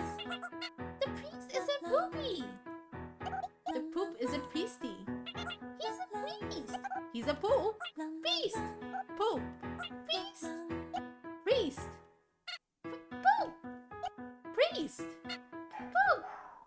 Okay, fine, he's not a priest, he's poop, I get it. Yeah, he's poop! Huh? Would you cut it out with that, huh, you poop? The priest is a wonderful man. I'm sure he has his reasons. I believe you'll understand one day, Miss Pacifica. What reason could he possibly have to label the new girl dangerous and lock her up? I'm sure he cannot give any reason that people would understand right now. I believe he'll explain in full when the time comes. So why did you come here personally? I didn't want you to hate the priest, so I came here to come to his defense on his behalf. So you're saying the poop didn't send you here personally? Ah, you should have just said so sooner. I thought for sure the poop had entrusted you with some poopy message. No matter how much Pacifica makes fun of the priest, Clara's eyes never lose their shine. I can do nothing but shudder as I watch the conversation unfold. The priest delivers the word of God to us, and Clara wants to deliver the word of the priest to everyone. Anya! I heard you, poo-poo. Don't bother with the fireplace, the window will do. It saves us the trouble of cleaning up. You think so? I always thought the girls who pull the CUTIE act deserve to die in a fire. Hey, this isn't the time to joke around. I'm not leaving until this misunderstanding is cleared up. I know that you won't misunderstand. Clara shuts her eyes as if completely pleased by her own words. She's acting like a ghost, as in the sort of incorporeal ghost that's tricky to deal with since any attack phase right through it. A troublesome specter that's always present and can never be interacted with. I see. Please leave. You can either leave through the door or the window. Your choice. No, I'm not leaving. Let's be friends, Miss Pacifica, Miss Anya, and Miss Ninja. Okay, look, I'm not a ninja, okay? I see you've chosen the window then. Pacifica lets out an exasperated sigh. I won't give it to Thiya. You're the one who are afraid, but it's okay. Everything will be okay. God loves all his children after all. Oh, Lord. Pacifica! Amen! Pacifica grasped Kara by the shoulder. Did she eat her out? Her face! I feel tired all of a sudden. Today is just the worst. What were her final words? What? Why would you think, whoa, when you thrown out of a window? At least say eep or something. Kara's probably like that about her. The wha part, I mean. The wind's blowing in through the broken window, but none of us complain. We would rather invite the cold in than invite her. Oh, they're so mean. The decorations sway in the chill, invisible wind. Anya and Pacifica ignore it as they sit back on the sofa. I'm sorry you went through all this for me. I sit directly on the floor, a little bit away from them, and lean against the wall. Warm air rises, so it's much colder near the floor than you expect. I hate myself for failing to find a better seating position. Having failed to accomplish your duty, the welcome party decorations look somehow cold. That poor Yuko's. I hope for her sake that she's not the cutesy type. Don't worry about it. I'm not mad at you, Sayoko. I'm mad at the church. You know that, don't you? Well, yeah, but I was thinking I caused you a lot of trouble. I don't know the specifics, but I realized Pacifica's worked really hard, for my sake, so that she could make me a friend. Even if I stopped being her friend? What's that supposed to mean? I didn't hear everything that the dummy Anya over here said, but it's not like we want to stop being friends with you or anything. We just wanted to do something for you, as a token of reconciliation. But physical objects quickly disappear, you know, so we wanted to give you a friend. It's like planning a surprise party. We've already gotten this far, so we might as well see this whole thing through, right? I didn't mean to trick you or anything. Honest. What is this? I've been given food.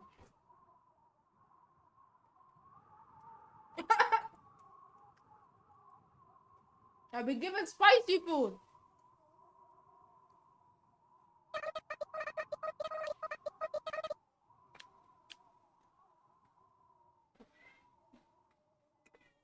What did my sister just give me? Jesus. Oh my god. Yeah, I understand. It's okay. Actually, I should be the one apologizing for all this trouble I caused.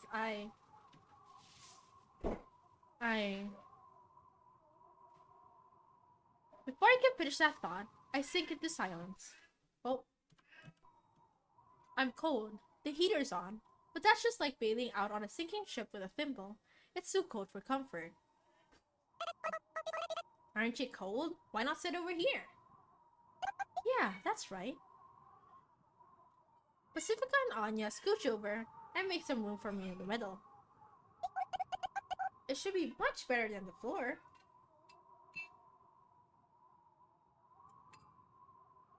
I should ask my mom what my sister just gave me because this is really spicy.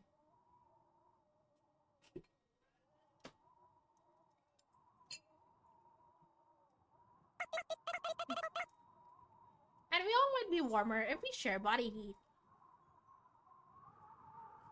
I get up, stand in place, and hesitate for quite some time. In the end, I decline the offer. I tell them I'm going home since I'm tired today.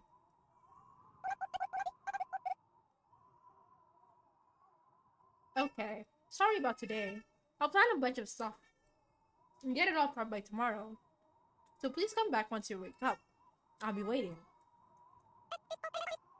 Let's drink coffee again. Sure. Okay. I'll see you tomorrow.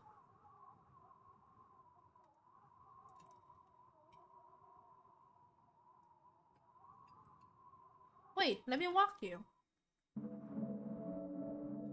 I tell she can just walk me to the entrance as we part ways. The moment the door closes, I could hear Anya's voice through the gap saying, maybe I should go home too. The sky's still dark. There's still ghosts coming and going around this time. Considering the whole commotion earlier, I should probably avoid Main Street. I walk stealthily, avoiding contact with others. I don't feel especially cold, since it was already pretty cold inside the room. They wanted to make a new friend for me. That's what those two said. I feel like that's part of why I was so intrigued by the idea of a new ghost in town too. Anya, Pacifica, and I could ended up getting ourselves quite a reputation. A new ghost would be convenient as a friend since she won't be aware of any of the town's history. She's equally distant from everyone, so if we get to her first, we're sure to get on her good side. That's probably what I've been subconsciously thinking. The subconscious is an amazing thing, huh? I think my subconscious is smarter than I am. So in other words, their present matches my need. Regardless of how they try to show it, they treat me like a friend. It truly does feel like a present. But if they want to have me a present, even if I won't be their friend anymore, it doesn't really make me happy. I sigh. I want to be friends with them forever. I never really thought I needed a new friend. I'm just satisfied with spending time with the two I have. But saying that would be like telling them, no thanks, I don't want your present. I don't want to do that. I feel like presents should make both the recipient and the giver happy. I mean, I've given myself presents before, haven't I? Hopefully I have. I desperately search through my empty memory and arrive at my apartment just before I know it. I'm home. Pacifica's house isn't that far away, but I feel like I've walked quite a distance. I wonder what happened to the elderly man and the police. Hopefully, they don't come for revenge. I don't want to be thrown out and shot repeatedly as for payback. That gives me an idea. Oh yeah, I figured out something I can do. Maybe I can pay them back somehow. I don't think I've really used my brain to think up something like that in a long time. I can't hold back a giggle. Just when they thought I was out, that's the cryptic thought that comes to mind, and as soon as it crosses my mind, I tumble down the stairs. But that doesn't stop me from thinking about how I can pay them back. Okay.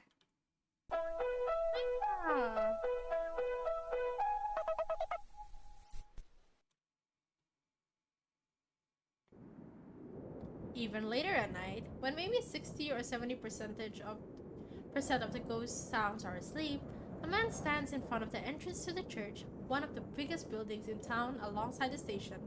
He's not dressed in appropriate or church attire, however. His oily face is covered in stubble. His gloves have spotty discoloration. His boots are tattered. You can tell his hat smells just by looking at it. His gloves have spotty discoloration. His boots are tattered. You can... Oh, wait. Huh? His protruding belly pushes against his coat, and the questionable stains on it, and most of all, he has a rifle. He's a watchman.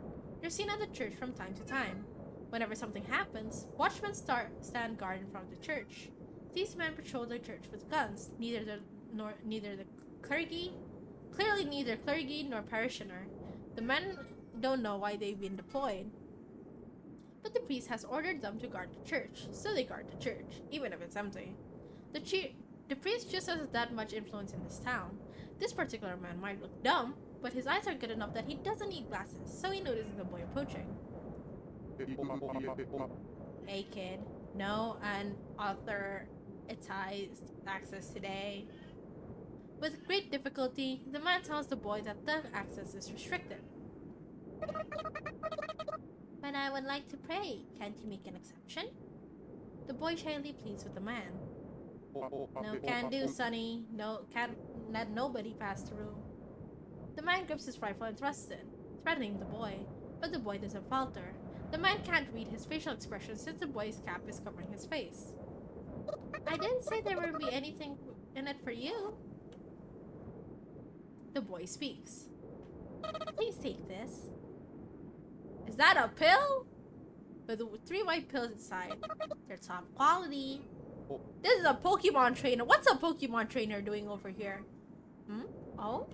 The man hesitates. It takes a bit of time to reach an answer. Oh, fine.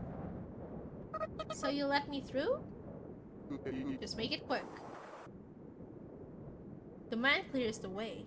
He figured that if the boy were a malicious intruder, he wouldn't try waltzing in through the front door.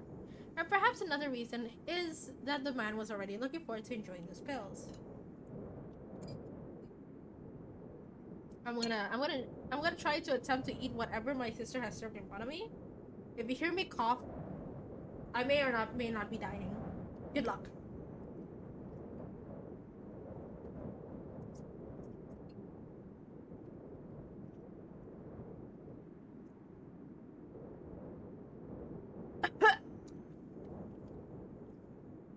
Oh.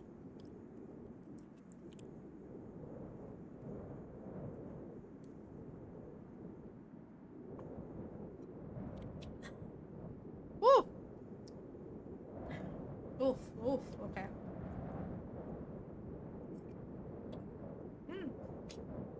It's good, but it's like, oh, pretty spicy.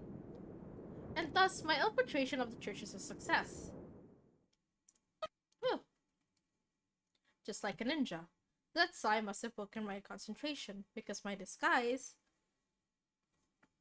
a coat, mask, wig, and other things I picked up from the garbage dump instantly disappear. And so do the remaining mint-flavored tablets, even though I only took 3 of them to put in the bag. Just for formality's sake, I should apologize to the recycle shop for stealing the clothes and whatnot. It looks like I could carry fewer things than most other ghosts can.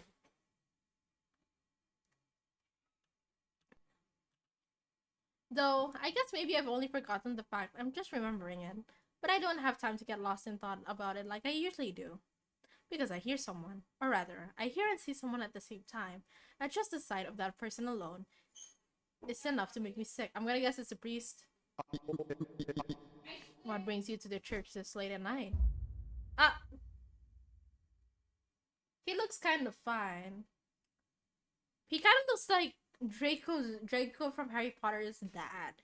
Also, is that chicken feet as like the exchange for this symbol? There stands the priest. It kind of just looks like chicken feet. Are you the priest?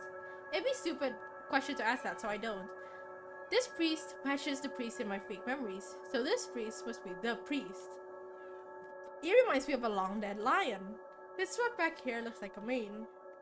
His eyes have the sharp glint of a carnivore. His voice is low like a growl. He carries himself confidently, like a true king of peace, though he's more like a king of ghosts.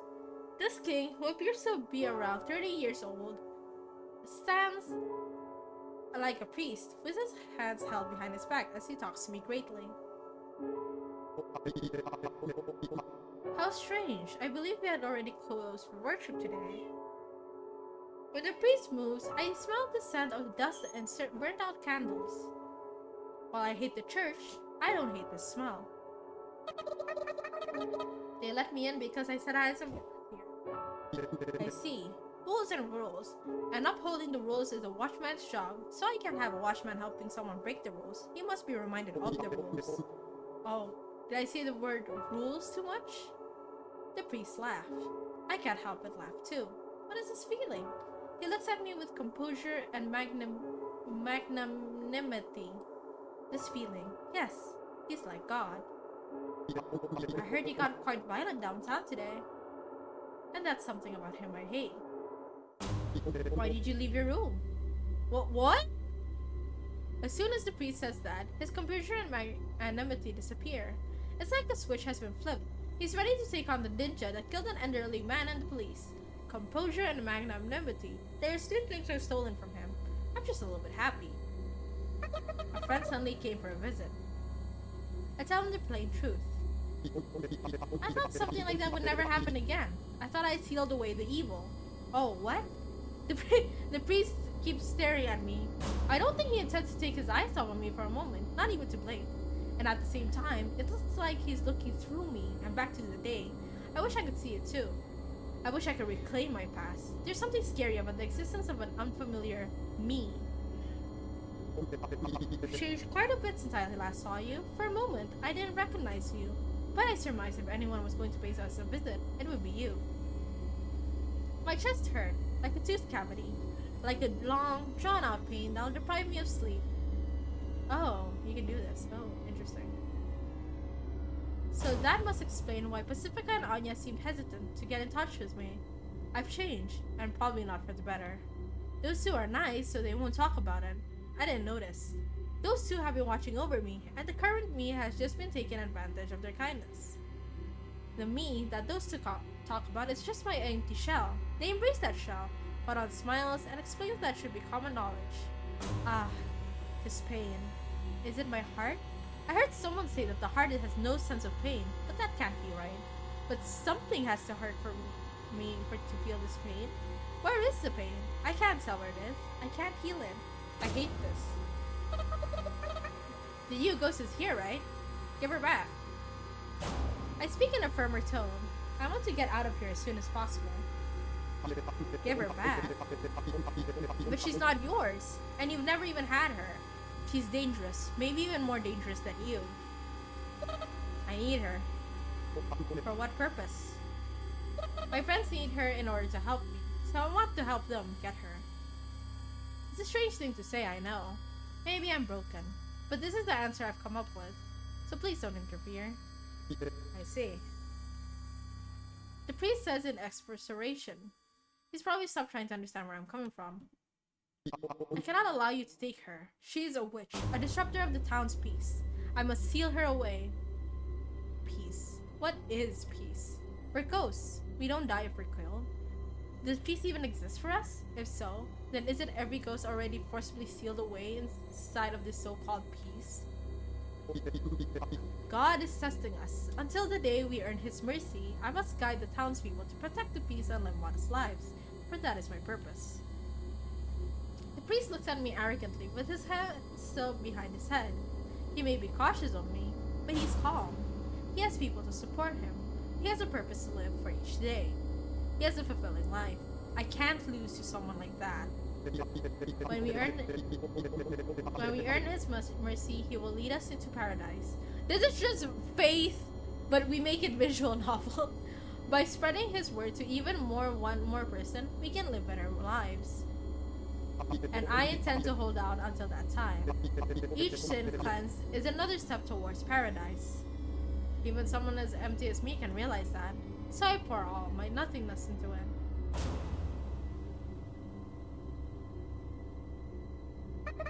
That's unacceptable. Something lights up in my empty self. I flash back to Pacifica's room with the broken window just for a moment. I don't know who I heard it from, but someone once said that people respond better to anecdotes than logic. That's why smart people to use tall tales to garner respect and amass fortunes. Not idea when or where I heard that. As always, how annoying. That's probably what inspires me to talk back, interrupting the priest. You can't sway me with a tall tale like that. I say probably, because it doesn't really feel like I'm the one who said it. It's not a tall tale. It's the truth. All of it. I'm not just some suggestible little girl. But you can be, as long as that is what God so desires. How long will you make this out to be God's fault? Do you hate this place that much? Just give it up already. There's no escape. Surprisingly enough, I laugh. A laugh that's a mess of different human emotions. Now that I think about it, people laugh all the time, whether they're happy, mad, or sad. But it's a different sort of laugh. That's probably why it's appropriate to laugh in just about any sort of situation. Who am I, anyway? Who's this girl who's talking? Some organ inside my body feels like it's been set on fire, and that fire is setting me in motion. The magma light heat boils my blood and circulates through my body. Even my head becomes a red-hot lump of heat, lighting up every nook and cranny of my thought process. Silence! The priest brings his hand forward, away from his back, revealing an automatic pistol. He's been hiding a gun this whole time? Which he points at me, just as I suspected, I suppose. You're evil! A demon! Okay, I'm about to... Sorry, but there's no demon here, just ghosts. It's ridiculous that you pretend we're alive when we're already dead. Okay, I'm about to eat the spicy ass noodles again.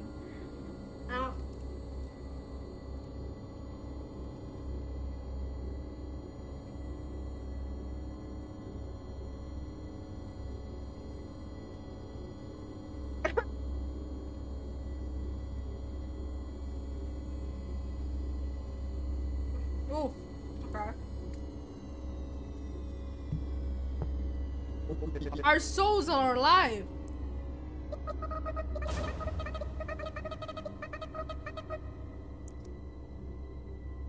I'm going to shoot you. You'll revive. Lives and souls be damned. It's just a universal rule.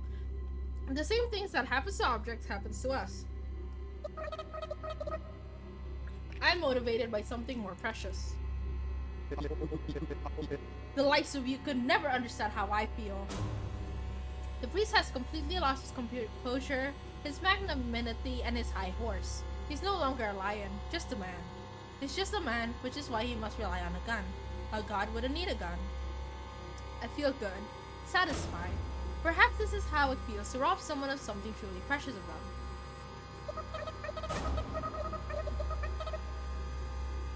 I won't be silent. What I have to say concerns you too. Come on. Don't give up in this cold, dark place. Just silence, please. Don't say the same thing she did. I feel a hint of compassion for the priest as I conclude with this final question. Oh. How long will you keep waiting? And for whom? I don't understand the words coming out of my mouth. But I do know that they're the last words that should come out of my mouth. Why? I don't know why I know. Hopefully someone does. I'll kill you! I see the priest pull the trigger in slow motion. But once I see it, my attention is drawn behind me. Father! Oh shoot, who's gonna die? Back towards the door I came in. The door opens and in comes the man I slipped past earlier, his rifle drawn. The man instantly processes the situation and... Ninja! How dare you fool me! Die! Saying that, he pulls the trigger, but it's already too late. I had already pulled a pistol out of my coat and aimed it at his brow. At this point, I'm not even questioning my last lightning-fast movement. Damn, he just dies right there. I think of what I do, and do it. It's so natural, I've come to accept this unfamiliar me. Accursed ninja! You know what? The priest holding a gun is the last thing I had anticipated to happen. But it is welcome nonetheless. I don't know, I feel like priest holding guns is always so, it's like, I don't know, it's cool to me, I guess. Maybe because it's like a gap between their peacefulness and stuff.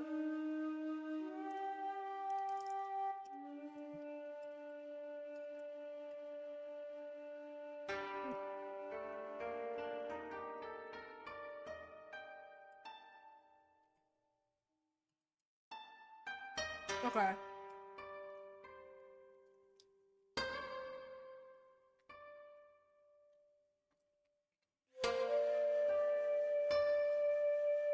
The priest fires without hesitation. He probably realized now that the man's here, chaos and destruction in the bridge will be unavoidable. But his aim is off, so there's no need for me to even move from his spot. He doesn't play Valorant. Ow. I guess I miscalculated a little. What do you want? The priest yells. I think to myself, how should I know? But I answer, I said so at the start, didn't I? I leap off the ground, quickly closing the distance between me and the priest. The priest seems to be quite the skilled marksman, but it's nothing I can't dodge. So I take the gun I stole from the police officer and thrust it at his brow. I'm here to see the girl. I close my eyes. Bang! The sound of a gun. Thud! The sound of something human-sized collapsing onto the ground. The sound of blood roars in my ears. Who's there? But I can still pick up the soft sound of footsteps.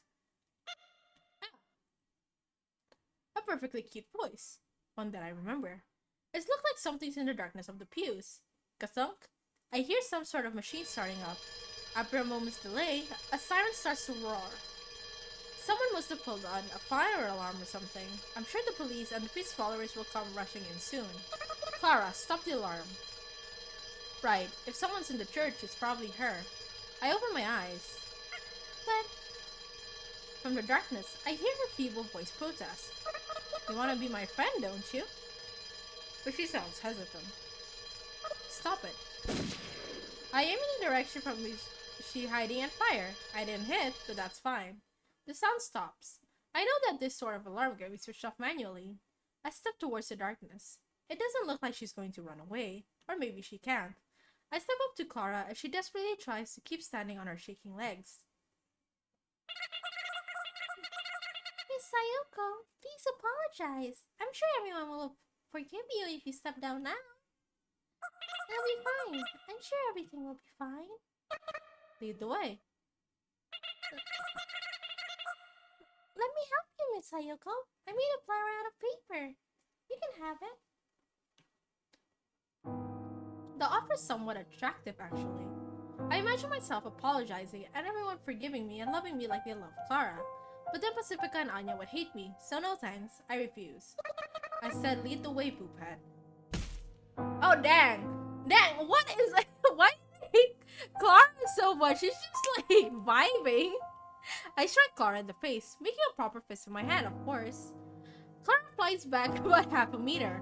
Her nose bleeding, she places her hand on the ground, trying to get up and fail. She looks confused. She hasn't realized she's been roughed up a bit. But she's not crying. She's just got a bewildered look on her face. She still doesn't realize what's going on. And that irritates me. I hate you, but I might come to like you. Lead the way unless you want me to hit you again. I spit out those words. But to be honest, I don't hate her enough that I want to hit her. Clara silently gets up without wiping her bloody nose. And with a delicate, truly ghostly voice she says, this way. And she leads the way. Let's be friends once this is all over. Clara doesn't respond. Damn. This is probably my first time walking around this place. It feels kind of strange and creepy. It's like I've got motion sickness. The church is a big, conspicuous building, so I'm used to seeing it from the outside. I guess what's so off-putting is about the contrast between how much I think I know about this building versus how little I actually know about it. It should be so obvious though. I mean, it shouldn't come as a surprise to know that a box contains things, right? Come to think of it, I know even less about myself than I previously did. I keep surprising myself again and again. It feels like I'm not even me. But looking at things objectively, maybe this is the real me. However, there's no way for me to know for sure. For some reason, I'm exhausted. I can't concentrate. That's not good. The gun I'm pointing at Clara feels so heavy. It's tiring to go up all these stairs.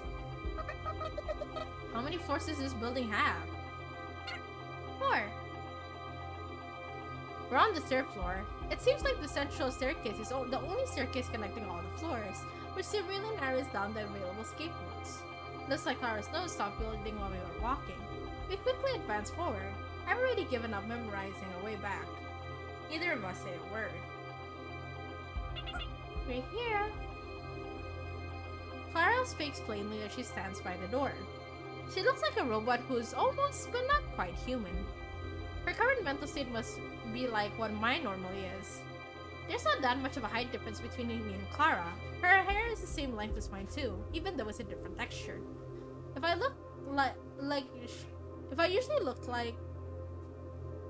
usually look like she does now, I must really come off as a weirdo. You go in first. I think a lot about different things, but that's what I end up saying. Okay.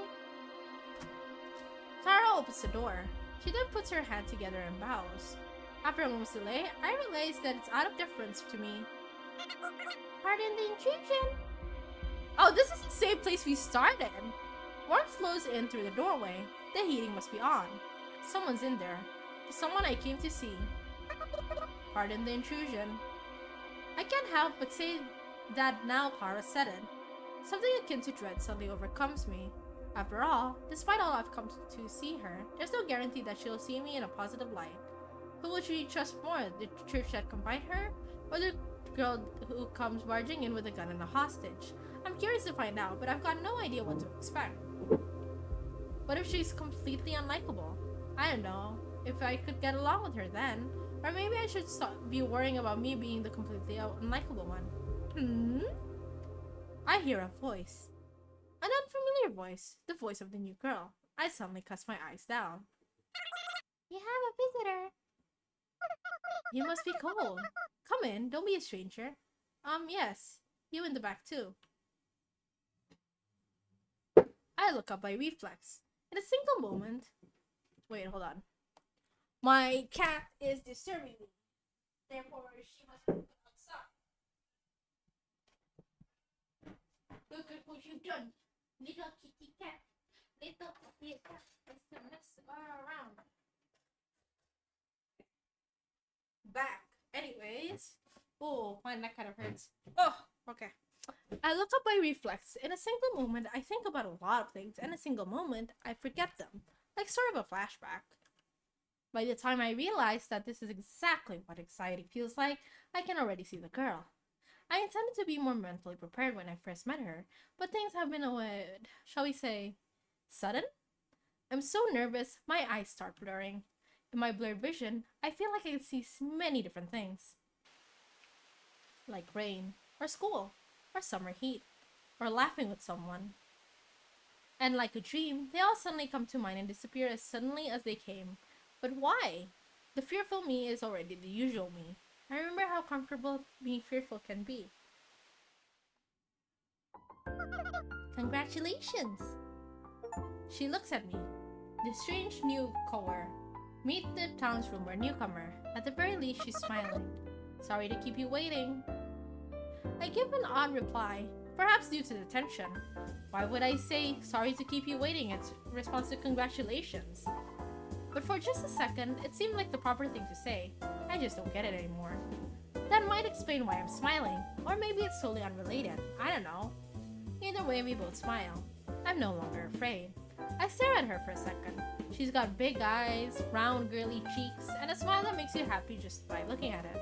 I feel like I came here to check on something, but I've forgotten what exactly. What's your name? I intend to take her back with me as soon as I learn her name. My name is yet to be determined. Yet to be determined. What is this? Is it Tourney? Once I say it myself, I realize she's saying she doesn't have a name, not that that is her name. I'm a little slow on the uptake when it comes to things like that. Ah, jeez. I don't know how ghosts get their names. Do they keep their name from before becoming ghosts, or do they get new ones? No idea.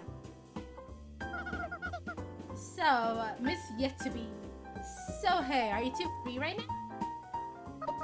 No, I'm not free right now, but I'm trying to free you. You just want to ride with me right now? Oh, good. Miss Yet to Be smiles. Carefree smile. I can just tell by looking at her that she's genuinely pleased. Honestly, I think that's a nice trait to have. Then why don't we eat some ham together? It's delicious, you know. You too, Clara. Unfortunately, it seems the new girl's not a good listener. This is plain bad, but I don't repeat myself. After all, there's no use talking to someone who doesn't listen. Can we go after we eat? I shift gears instead. Oh, we have to run quick, right? Let's eat fast so we can run fast, okay? Okay! Okay! Okay! It's not that she's not listening. This person listens and ignores. She's me for real. That's right, she's the type of person who's tiring to talk to. Does she even understand if she's being held captive or why I'm here?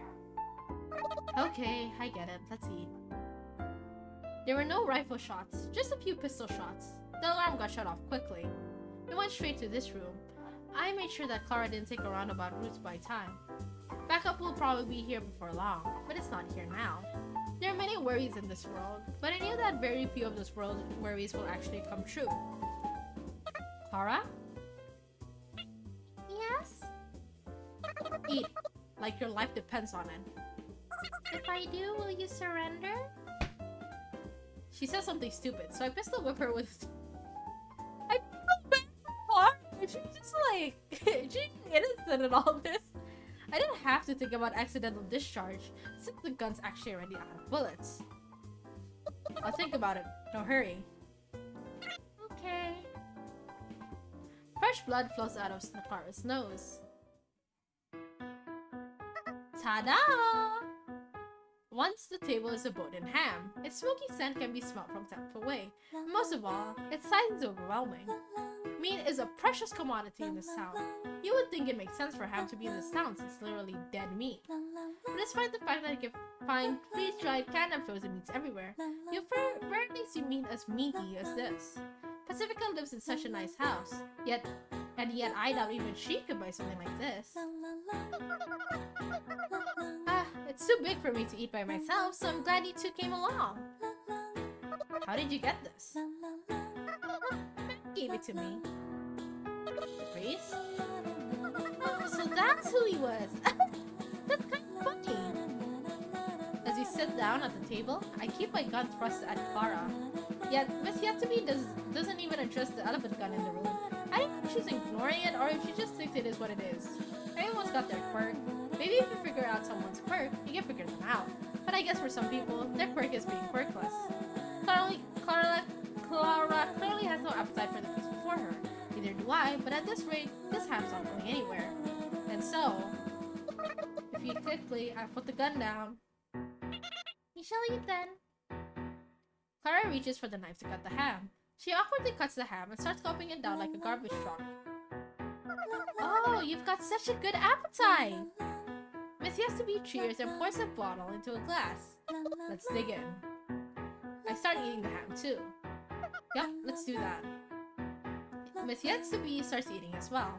Ham is a luxury food and already delicious on its own. Damn, now I want some ham for myself. But there's a certain something that spices it up all the more. For once, I was able to find the answer after just a little bit of thinking. It's already bedtime outside. Morning is near. A human might call this a late night snack. A meal outside of its proper meal time.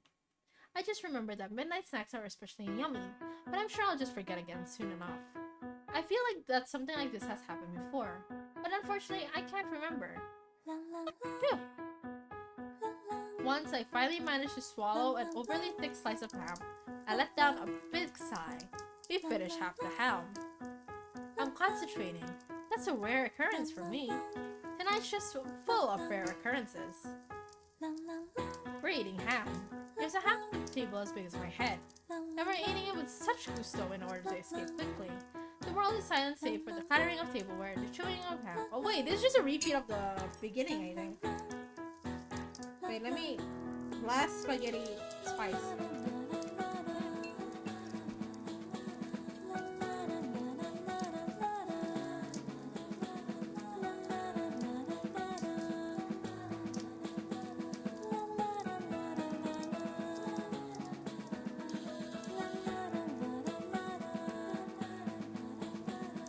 Oh my god.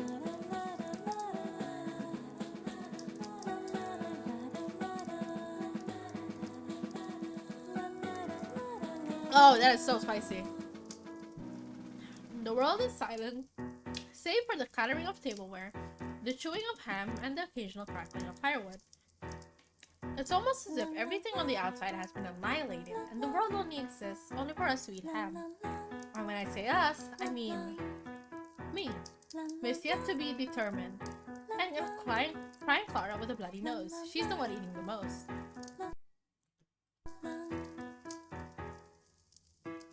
This situation is very much like a dream.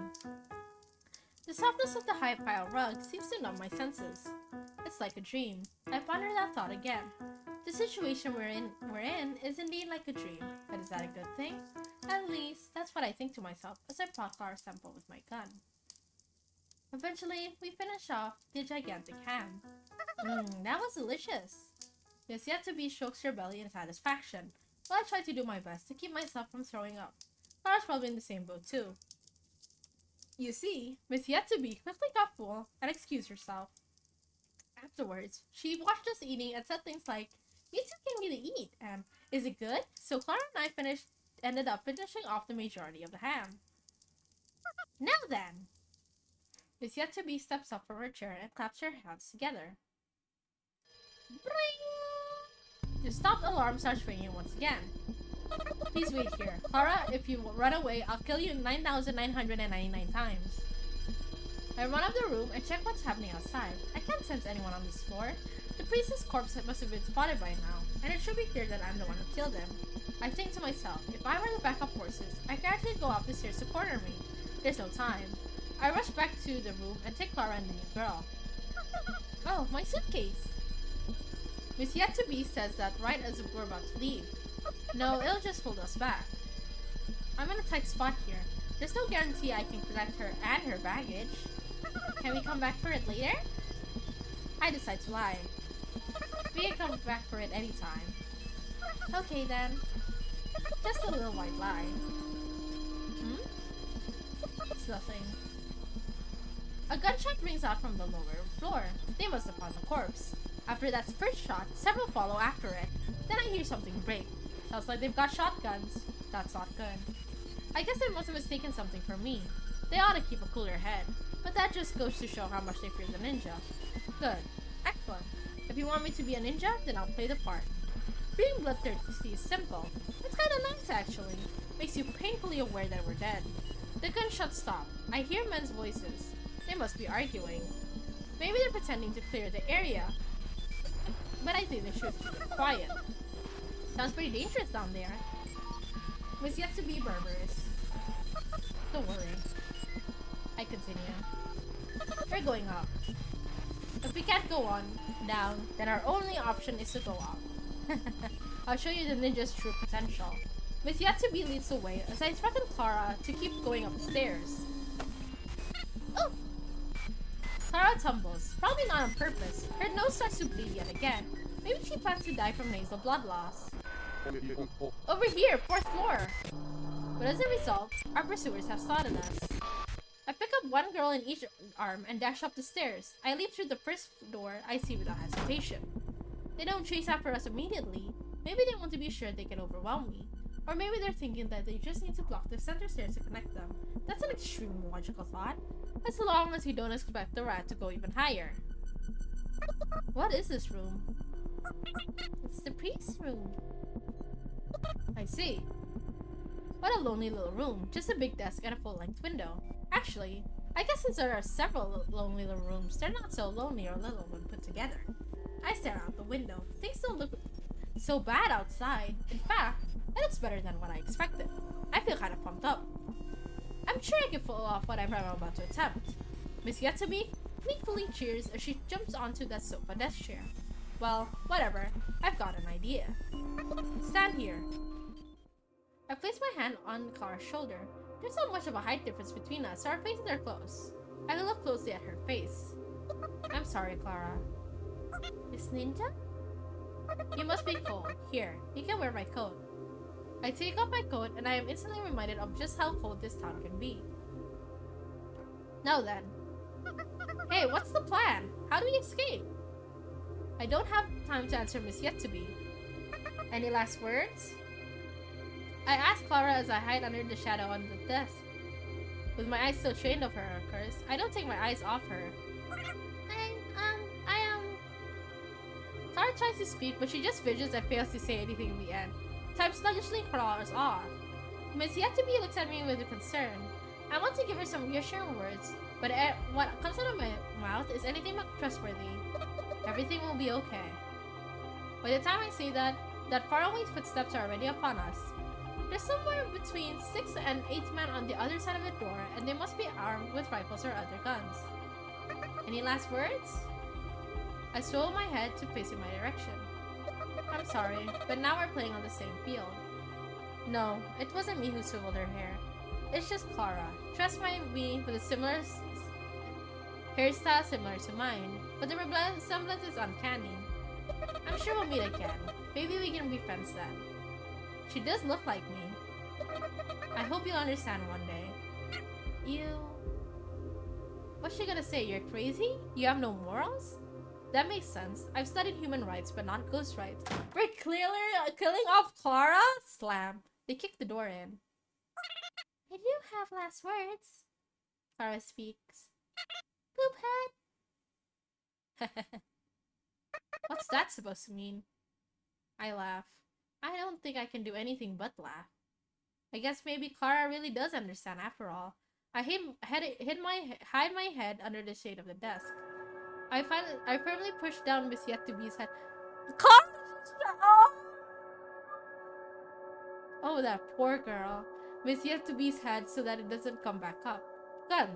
Gunshots. Not only can they take out your eardrums, they could very well take out your whole ears too. Oh, I know what this is. The substitution jutsu. You're correct. I suppose this is the reality according to those muscle-bound idiots. The intruder kills the priest, runs up to the top floor, but once they corner her, she stands dumbfounded in the dread of death. The men shoot me to death with their guns. Eventually, the priest will return from the garbage dump and praise the man. Maybe even reward them somehow. The dread of death? Please. This is why you're guys someone else's subordinates. We're ghosts, remember? Well, in any case, they must fear death themselves.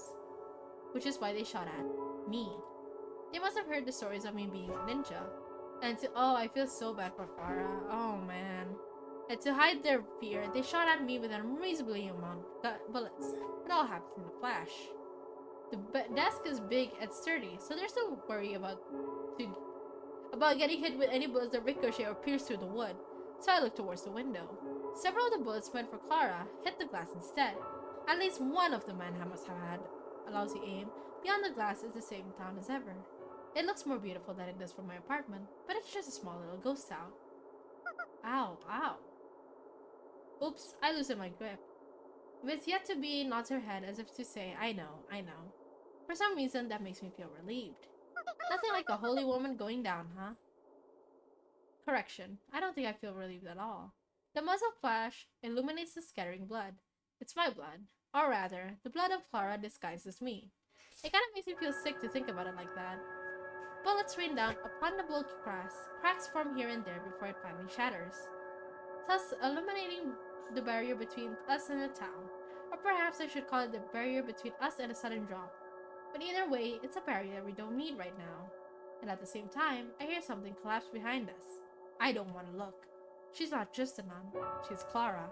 I clearly remember that fact. Let's go. Huh? You're kidding. No way. The fact that she's saying that means she understands what I'm suggesting. I forcibly wrap my arm around her waist and I halfway carry her. I wasn't expecting her to be thin or anything, but she's thicker than I expected. In fact, her thickness is kind of reassuring. I'll give you the signal. You are kidding, right? I can fly! Oh, Clara. A man reflexively pulls the trigger when he sees us get up, but his aim is so bad, his shot doesn't hit. The other men follow his lead, but they're too late. Without a word, we leap out of the window. Miss Yet to Be screams something, but I'm not sure that counts as a word. We leap out of the top of the church from the window of the priest's room. We fall into the cold wind, some late shot in the dark garden fair behind us. It's cold. Something feels cold inside me. The me who was in me moments before is now gone. I start thinking irrelevant thoughts like you shouldn't go outside without a coat. But the lack of a coat means I can better feel the warmth of the girl under my arm. Damn. Poor Clara. Rip Clara. I'm so happy. Miss Yet to Be says those words, like a soft whisper. It's a mystery to me how I'm able to hear her words through all the whooshing wind sounds. But it's enough to make me feel satisfied. It's astonishing, really. Just like magic. Maybe she really is a witch. She made tonight a good night, despite all the trouble and all the cold. Back in my home country, ghosts wouldn't leave for the afterlife until they were content enough. Myself, I wouldn't mind leaving right now. This is nothing. Also, keep this a secret, bud. I only whispered, but it seems she heard me too. How strange. I'm not actually a ninja. Oh, I'm not actually a witch either. I figured. It feels like we've been falling forever. I wonder what's up with that. Oh, but obviously we gotta land eventually. We end up crashing onto Anya's armored vehicle. Obviously, we couldn't just get up and walk away if we landed on a hard metal roof. But thankfully, Anya was considerate enough to fasten that sofa from earlier on the top. As a result, we were able to pull off an exceptionally gentle landing. Yahoo! I'm one hell of a driver, ain't I? God damn. But aren't those church shit-heads up top? An unusually enthusiastic Anya pops her head out of the driver's seat window. Watch your language! I hear a thud from inside the car. Anya groans. Get in, quick! Pacifica pops her face out of the passenger seat window and urges our ascent. At the same time, we hear a gunshot. At several meters in front of the car, a random pile of snow bursts open. Get in before you get sniped! Yet Miss Yet to Be and I hop into the back seat. And at the same time, we hear a concerning metal clank, suggesting the car got hit by a bullet. But this is an armored vehicle, so it's invincible. And in this moment, so are we. It's been ages since I've ridden in a car. I've missed how the low engine roar, so I can't help but listen closely to it. Nobody talks, probably because we hear a police siren car siren coming from behind. After a while, once we can no longer hear the police car siren, Anya parks the car in an alley somewhere. But even then, the silence isn't broken until I finally speak up and address Anya. Say, Anya? Yeah? This is the same one, isn't it? Yeah, why? I didn't realize you still had it. I do! It'd be a waste to get rid of it, you know? I'm sorry. Don't apologize. I'm glad you came when you did. You're welcome for that. Anya lets out a sigh, as if she tried to laugh but failed. If only that were the case. Look at the two of you getting all lovey-dovey. Anyway, why did you call her and not me? Pacifica takes out a bag of snacks from somewhere and opens it. You'd think snacks would be out of place in an armored vehicle, and yet somehow it works. I didn't know your number, Pacifica.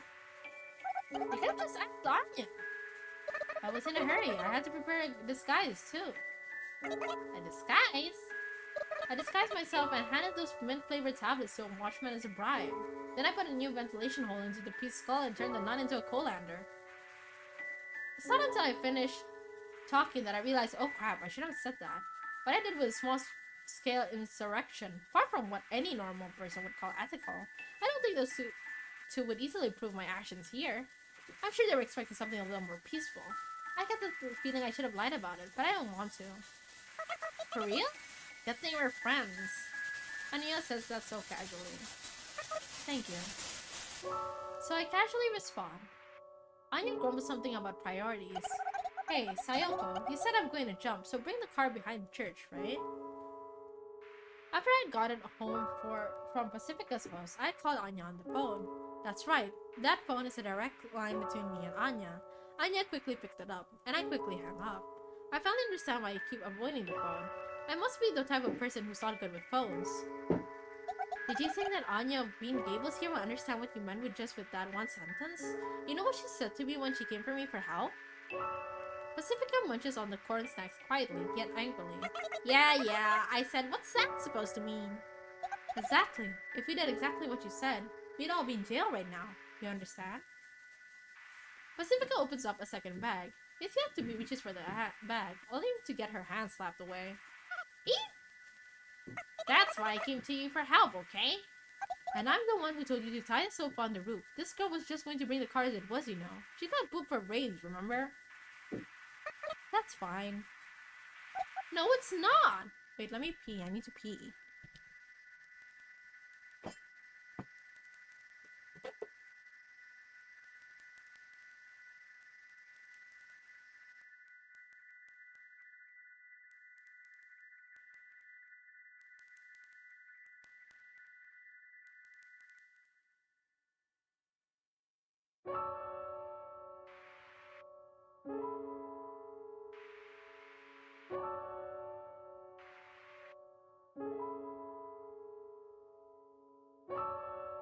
Oh my god. Anyway, thank you for accompanying me for 3 hours of this. This is much longer. I did not anticipate the second chapter to be this long. Pacifica shouts. Miss Yet-to-be finds some snacks on her own and starts munching on them, saying, it's not as good as ham, but it's okay now that I think about it. I figured Anya would come to you for help and you'd catch on to what I'm getting at, Pacifica. I was hoping that you two would fulfill my request at least as stated, so thanks for going above and beyond. I see. Well, okay then. Her voice is blunt, but somehow tearful. I never want to make her cry again. We all fall silent for a while. I think it's because we're all feeling as if we had reclaimed something. That sure turned out fun, didn't it? Indeed. Yeah. I agree. Also, question. Go ahead, you girl. Short time no see. Yes, well, where are we going? No clue. I guess none of us really planned ahead. Honestly, I only planned to bust a new girl out. I didn't think about anything after that. Where should we go, Sayoko? When she asked me this question, I responded of the bees. Outside of town. I can feel the air get just a little colder. For real? Well, I kinda get where you're coming from.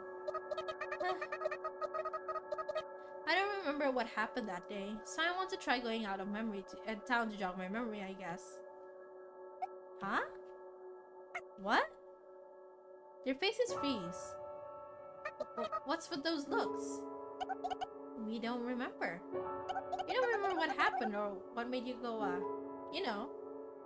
Well, actually, I do remember a little, but... You figured you remember it, Sayoko? No, I don't remember. There's some things I remember, but they're far away with what I don't remember. I'm shook. Though I'm sure they're just as shook as I am. Miss Yatobi curiously looks at our faces. That's right, she's a nice outsider. We should probably explain things to her, just not now. Alright, memory lane it is. Let's go. Anya proclaims. Yes, let's go as far as we can go. Pacifica concurs. Okay. And I agree. Outside of town? Have you been informed of the ghosts and whatnot? We're ghosts, immortal and unaging, locked up in this town, but since we're bored, we figure we'll take advantage of all the chaos by going outside and crossing the boundary. Pacifica condenses the explanation perhaps a bit too much. The way she said it was kind of blunt. Oh, that sounds kind of funky. But thankfully, it's yet to be as a normal, so there's no problem. I've already learned that from my short journey with her so far. Kathy, what does she mean by funky? Funky's funky. I can see us getting along with her. Let's go, let's go. Sounds like fun. Andrew? Anya steps in the glass, and the car speeds off. The ground's covered in snow, but the car just slaps at it. My heart throbs, I guess I still have the pulse, even though I'm a ghost. I'm glad my kidnappers are searched by this time. It's yet to be just casually and unexpectedly says that. Kidnappers? Well, I don't even know your names. I just came along for the ride before I got an explanation, so it's like you're kidnapping me. How fun. Kidnapping. The mood in the car suddenly gets tense. I did pretty much just kidnap her, but Pacifica and Anya didn't know that.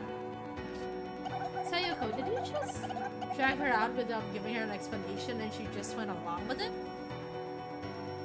I was too busy eating ham. Ham? Oh, don't worry about it. I'm kidnapping in a good way. There's a good way? Those church people won't really tell me anything about this town, and besides, it's more fun to be with other girls, and you all seem like nice people. Well, okay then. That's nice, I suppose. Well, as long as Miss yet to be satisfied, that's fine, I guess. We all fall silent for a while. The view from outside the town gets sadder and sadder as the town slowly fades away into the snow. Outside of town. I wonder what's on the other side. We need to have a welcome party, as if that chimes in. I guess she's tired of the snacks. A welcome party? That's what we've all gathered here for. So you kidnapped me to throw a welcome party? What? A surprise party! Thanks! Oh, and about that, how would we make it a birthday party instead of a welcome party? It seems more festive that way. A birthday party? For a ghost? How about we give you a name as a birthday present? How lovely! Psycho, you're so talented! Talented at what? We giggle. But Anya stays quiet. I guess she's having a tough time driving. However, that isn't the case. Okay, time for some bad news. Anya clears her throat and starts speaking. This car is equipped with a powerful engine so it can run anywhere, and is carrying a ton of fuel. How powerful? Let's just say that bearing wear and tear, it can run pretty much forever without resupply. Honestly, this thing's built like a tank. But unfortunately, it doesn't seem to be running properly. But I'm sorry to tell you this, but it's gonna explode. What? Their faces are so funny. We need to run. We can. We've got 30 seconds and the blast radius will be hundreds of meters wide. It'll turn to the ground and spread radioactive fallout everywhere. That's an objective fact. As a practical solution, I propose we complete this birthday party within those 30 seconds. That's all the more reason to get off this thing! The blast radius is 100 meters long, Cassie. I suggest you give up. 25? 5%. Let's move on to the gift giving then. 22. Your name is Ham. No way. 18. Yoru. Yoru means night, and that's what the Yo Tayoko also stands for. I mean by the night, so Yoru. For some reason, I came up with that on the spot. It's actually a good name, I'd say. And then again, ghosts are dwellers of the night, so maybe every ghost in town should be called Yoru. But those people don't know what kanjis are. 2 nightly names. Within me, she is there within me. That is my little secret. Hi, Renjiro. Time passes and I think to myself. Let me drink.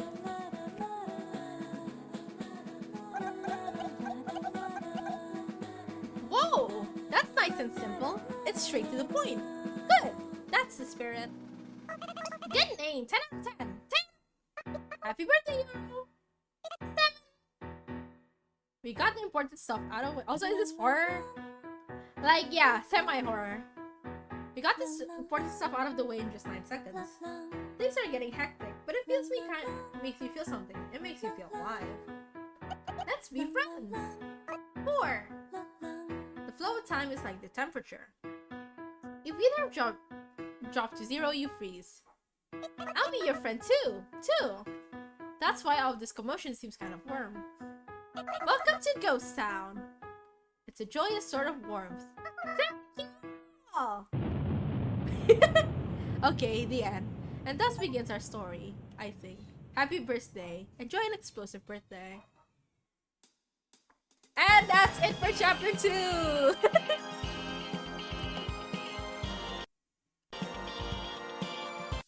Oh. Dancing again.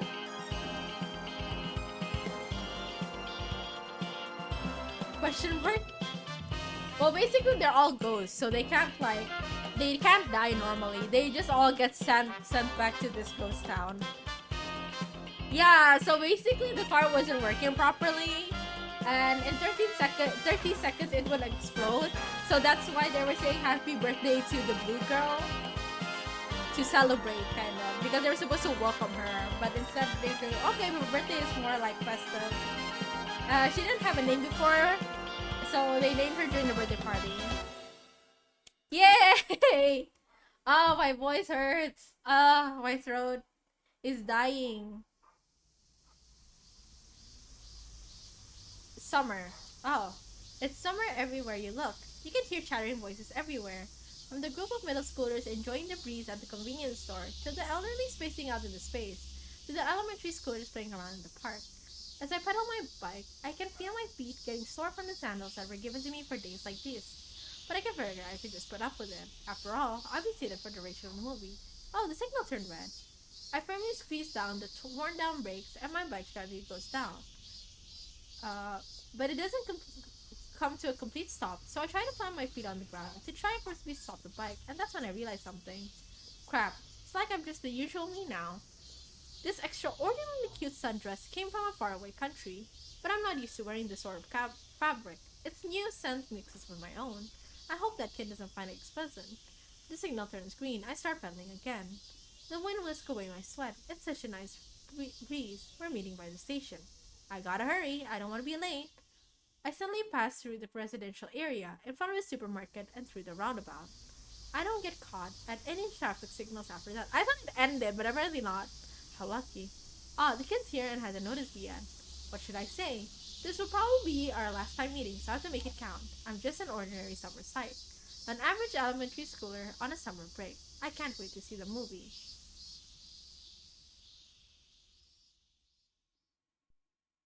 Now, chapter 2 has ended. Yay! Alright. Okay, so we got cancel. Alright, so that is the end for the first 2 episodes of Ghostpia. I love the visuals. My throat is a little tired because I've been voice acting most of it. I actually like the dynamics between all the girls, and I like the mystery of the town. Like, there's something I'm a little confused at, but it's like, you're meant to be confused at those parts. I really like the story so far. And I really like unraveling, like slowly unraveling and slowly not unraveling. I'm so sad about Clara. She's just trying to like vibe, you know? But it's fine. I actually want to thank... Wait, hold on. I actually wanna thank the developers for giving me the code for this game, because honestly, I end up really liking it, and I hope you guys ended up liking it too. Um, but I'm just gonna rest now. Tomorrow I'll be on next door. I'll be playing Bail or Jail, which is by Konami. It'll start at 8. Hopefully it won't be delayed like this. But I really enjoyed this visual novel. So this isn't exactly a game. It's more like a visual novel. And I really enjoyed like the voice acting and everything and just unraveling stories. I did not anticipate the priest to die that fast.